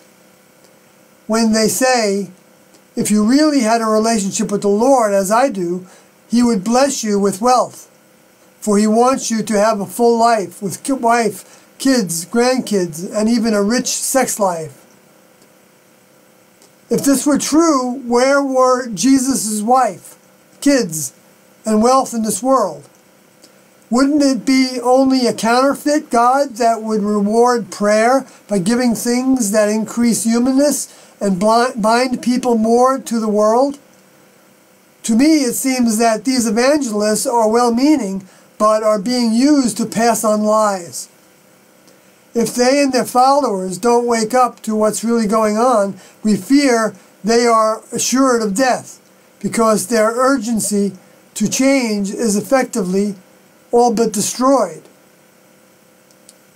It seems evident that the aliens use preachers to try to con humans into believing that they can all have the inducements of this level guilt-free. But humanness is not allowed in the next level. And to get there, you must attempt to drop all human mammalian ways while in the human kingdom. So we all need to attempt to drop all those human ways. Note, didn't say we can't judge whether our attempts are enough. We can always assume that we can make more attempts, but we can't judge whether the attempts we made so far are recognized by the next level as best we can do, even though I think it's fair to say that they know we can always do better. See, it's not really double talk. It's trying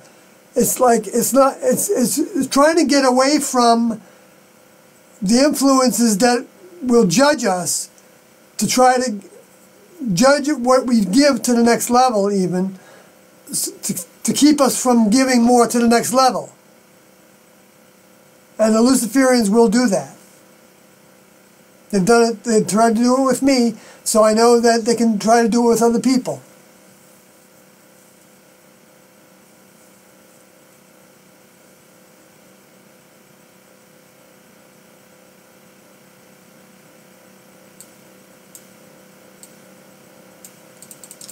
And keep on reading.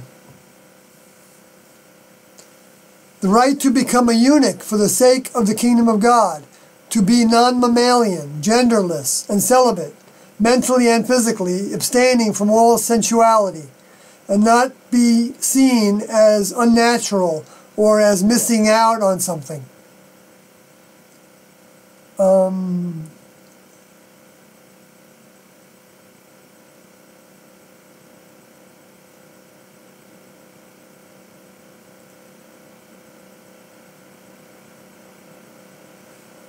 I'm going to keep on reading. I don't remember the details, but I think I volunteered to be stationed for training in this hell. I think I asked to go on a mission under the toughest possible conditions in hopes of gaining strength and proving my loyalty, proving that nothing of the other side can any longer tempt me to fall away, as Lucifer and his followers fell. The vehicle I was assigned to was heavily into the world: sex, romance, music, drugs, and gluttony, indulging in anything to give it a buzz. I've had to work like crazy to block memories of the vehicle's desires and the suffering that goes with the futile attempts to satisfy them. Now it's pleasant to sustain self-restraint and to be of service, and I get great satisfaction from pleasing my older member. It seems that the degree of control of my vehicle's replicating machinery, reproductive plumbing, is one good measure of closeness to the next level, which finds any sensuality offensive.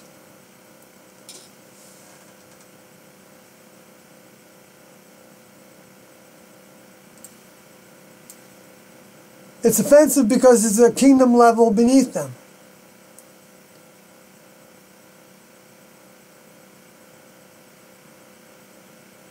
It wasn't meant to be offensive until somebody was subject to the teachings from the next level. Like they said in Genesis in the very beginning, that he created them male and female. And he said, be fruitful and multiply. And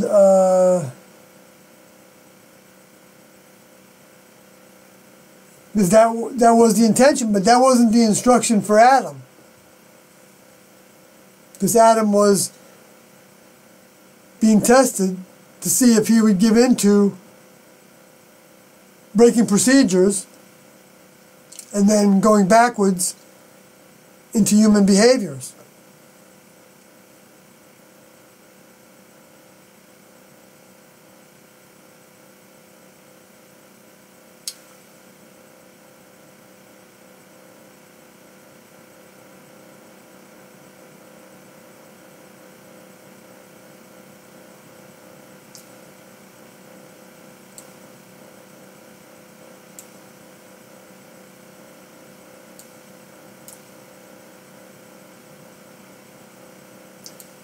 I gotta keep on reading instead of going to the chat room. Sorry, folks, if somebody's maybe I'll no. I'm sorry. I got a different screen there. Oops, no, that one.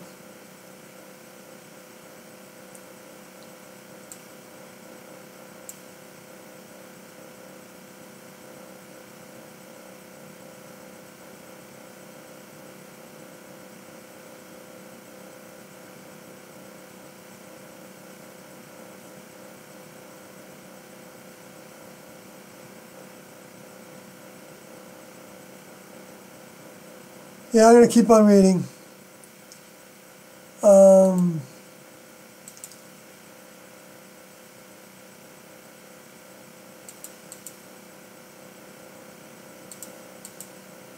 We feel that everyone should also have the right to actually do something, if necessary, in order to not have to occupy a gender-oriented body, preoccupied with reproductive activity, including 1. Control the vehicle's thoughts and eliminate any gender role-playing characteristics to help sober up from hormones that keep the body intoxicated, stupid, empty-headed, and blind.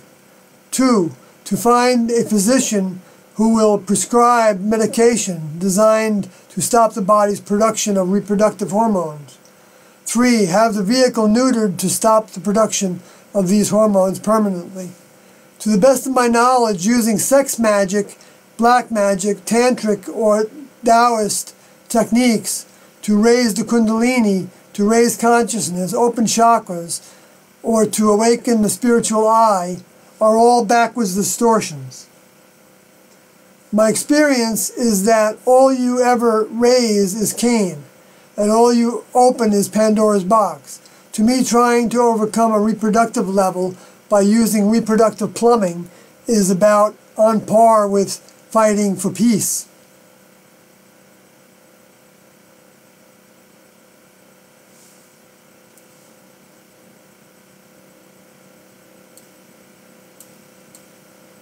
I don't think protesting for peace is fighting for peace. I think he's talking about, physically, like having a war in order to have peace,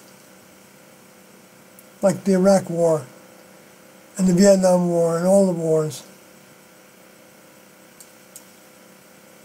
Even though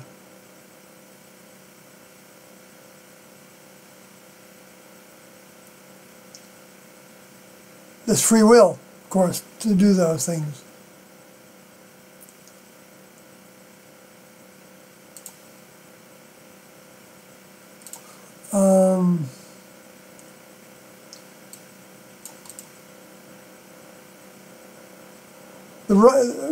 Still reading from Stan Murray's document, the right to research, uncover, know the facts behind conspiracies, cover-ups, and disinformation, without being labeled a terrorist or a traitor.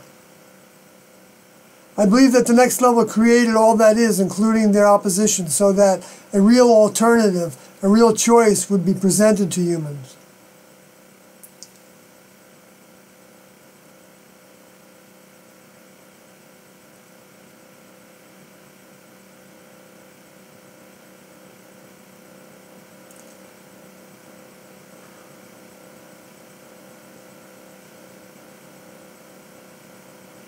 Written records seem to show that Jesus eventually went to the sinners and the misfits, some of whom were patriots and rebels, disillusioned with both the religious leaders and the government. And today, those who hate this world and its corrupt system, religions, morality, and laws, are, in a real sense, our allies. Although, of course, we may not agree with them on specific points. It seems that we have a common enemy, the space aliens with their alleged conspiracies designed to program the whole planet to accept a new world order, a new world religion that would destroy the ability of this world to function as a next level garden. Right. Like a big example of the one world religion is when the Pope and the Dalai Lama got together, and a Jewish leader, I think, they got together, and they have this, right now it's called the ecumenical, right? It's all faiths is the ecumenical order. That's in all the universities, has like, I think all of them have it, maybe some don't, have an ecumenical group in addition to, a Christian group and a Jewish group and Islamic group, or maybe they're called fraternities or whatever they are. I'm not sure anymore what they're called. But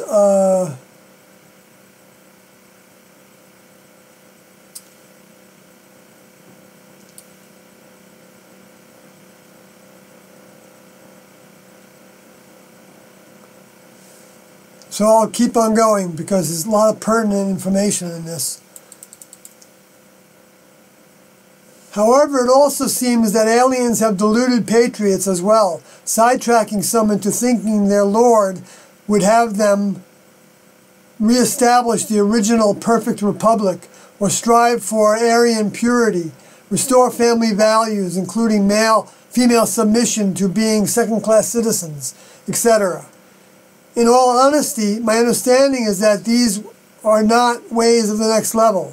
The only Christ that would preach racism, human family values, or any version of heaven on earth is the Antichrist. And any patriots who want to be closer to their Creator would be better off putting all their energies into finding the reps and attempting to go to the only place where they can be really free, the evolutionary level above human. For some of the materials that we've examined, materials available to the public, it seems that many of the conspiracy theories are based in fact, although the opposition does its best to twist the truth. More and more facts are coming to the surface, and they seem to indicate that the aliens, through their puppets, make up a secret government, labeled variously as the Illuminati, globalists, Bilderbergers, international bankers, trilateralists, CFR, that's the Council of Foreign Relations, Council of 300, I remember reading that book in the group, MJ12, etc., which manipulates citizens into surrendering their God-given rights in exchange for the illusion of equality, law and order, security, and most important, peace. Yet it seems that world peace can be enforced only by use of military force. How can this lead to anything but stagnation, with everyone having to act and think as the world government dictates, slavery or face custody, punishment as the world government dictates, or face custody, punishment, or even death of the vehicle?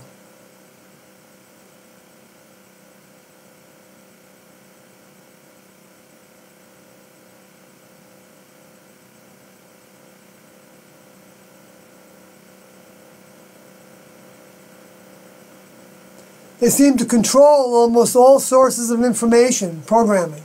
It is becoming harder and harder to function outside their system, and at the same time their laws, legislative morality,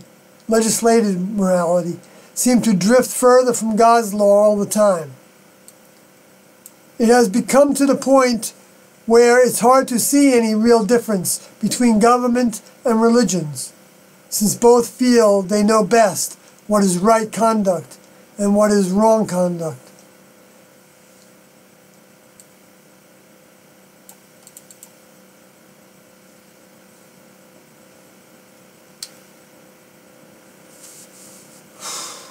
I think I'm going to have to continue this because I'm really wiped out. And there's quite a bit more to this document.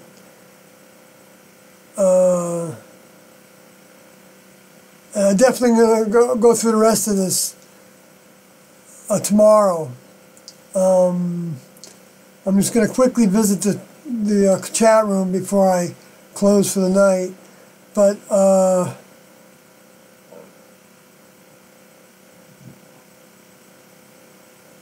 dude, what kind of car do you have? I don't know why that's relative, brother or sister. Or fellow dude or dudette. Or maybe we're all dudes now, just like we're all guys, right? To some people, you know, I like all those slangs are fine with me. I don't know. But I'm not sure why you want to know about that. I really don't want to be identified if I'm traveling. Unless I arrange to meet somebody somewhere.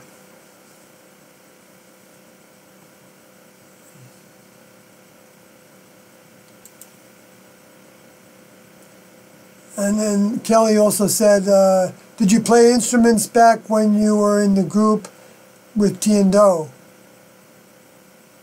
Before I was with T&O, I played instruments. But in the group, we didn't play any instruments, except Melody played piano when T instructed Do to make a chorus out of us. So we sang. So we used our vehicles as instruments, which is kin to Revelation chapter 14.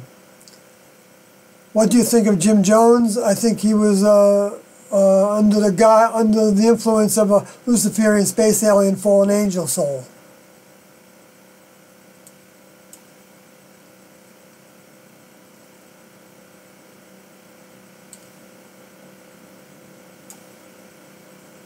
Which was an effort on that Luciferian's part to try to second guess what the next level might do in their departure. So he was practicing suicide. Even before the next level had determined that was the way that was going to be the exit method. Because it could have been a number of different ways it could have happened. Even after the exit, it could have happened in different ways. Well, the next level could have healed all those vehicles and made them demonstrate a resurrection. They could have had the cameras there waiting for it to happen, not knowing what they were going to see, perhaps. I don't know.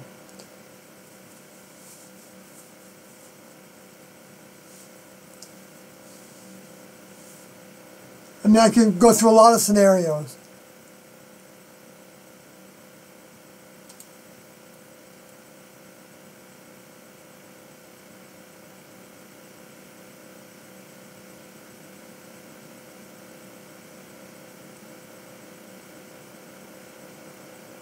So with that said, I'm going to just say goodnight. It's a pleasure to have the opportunity to talk about T&O and everything that they provided us.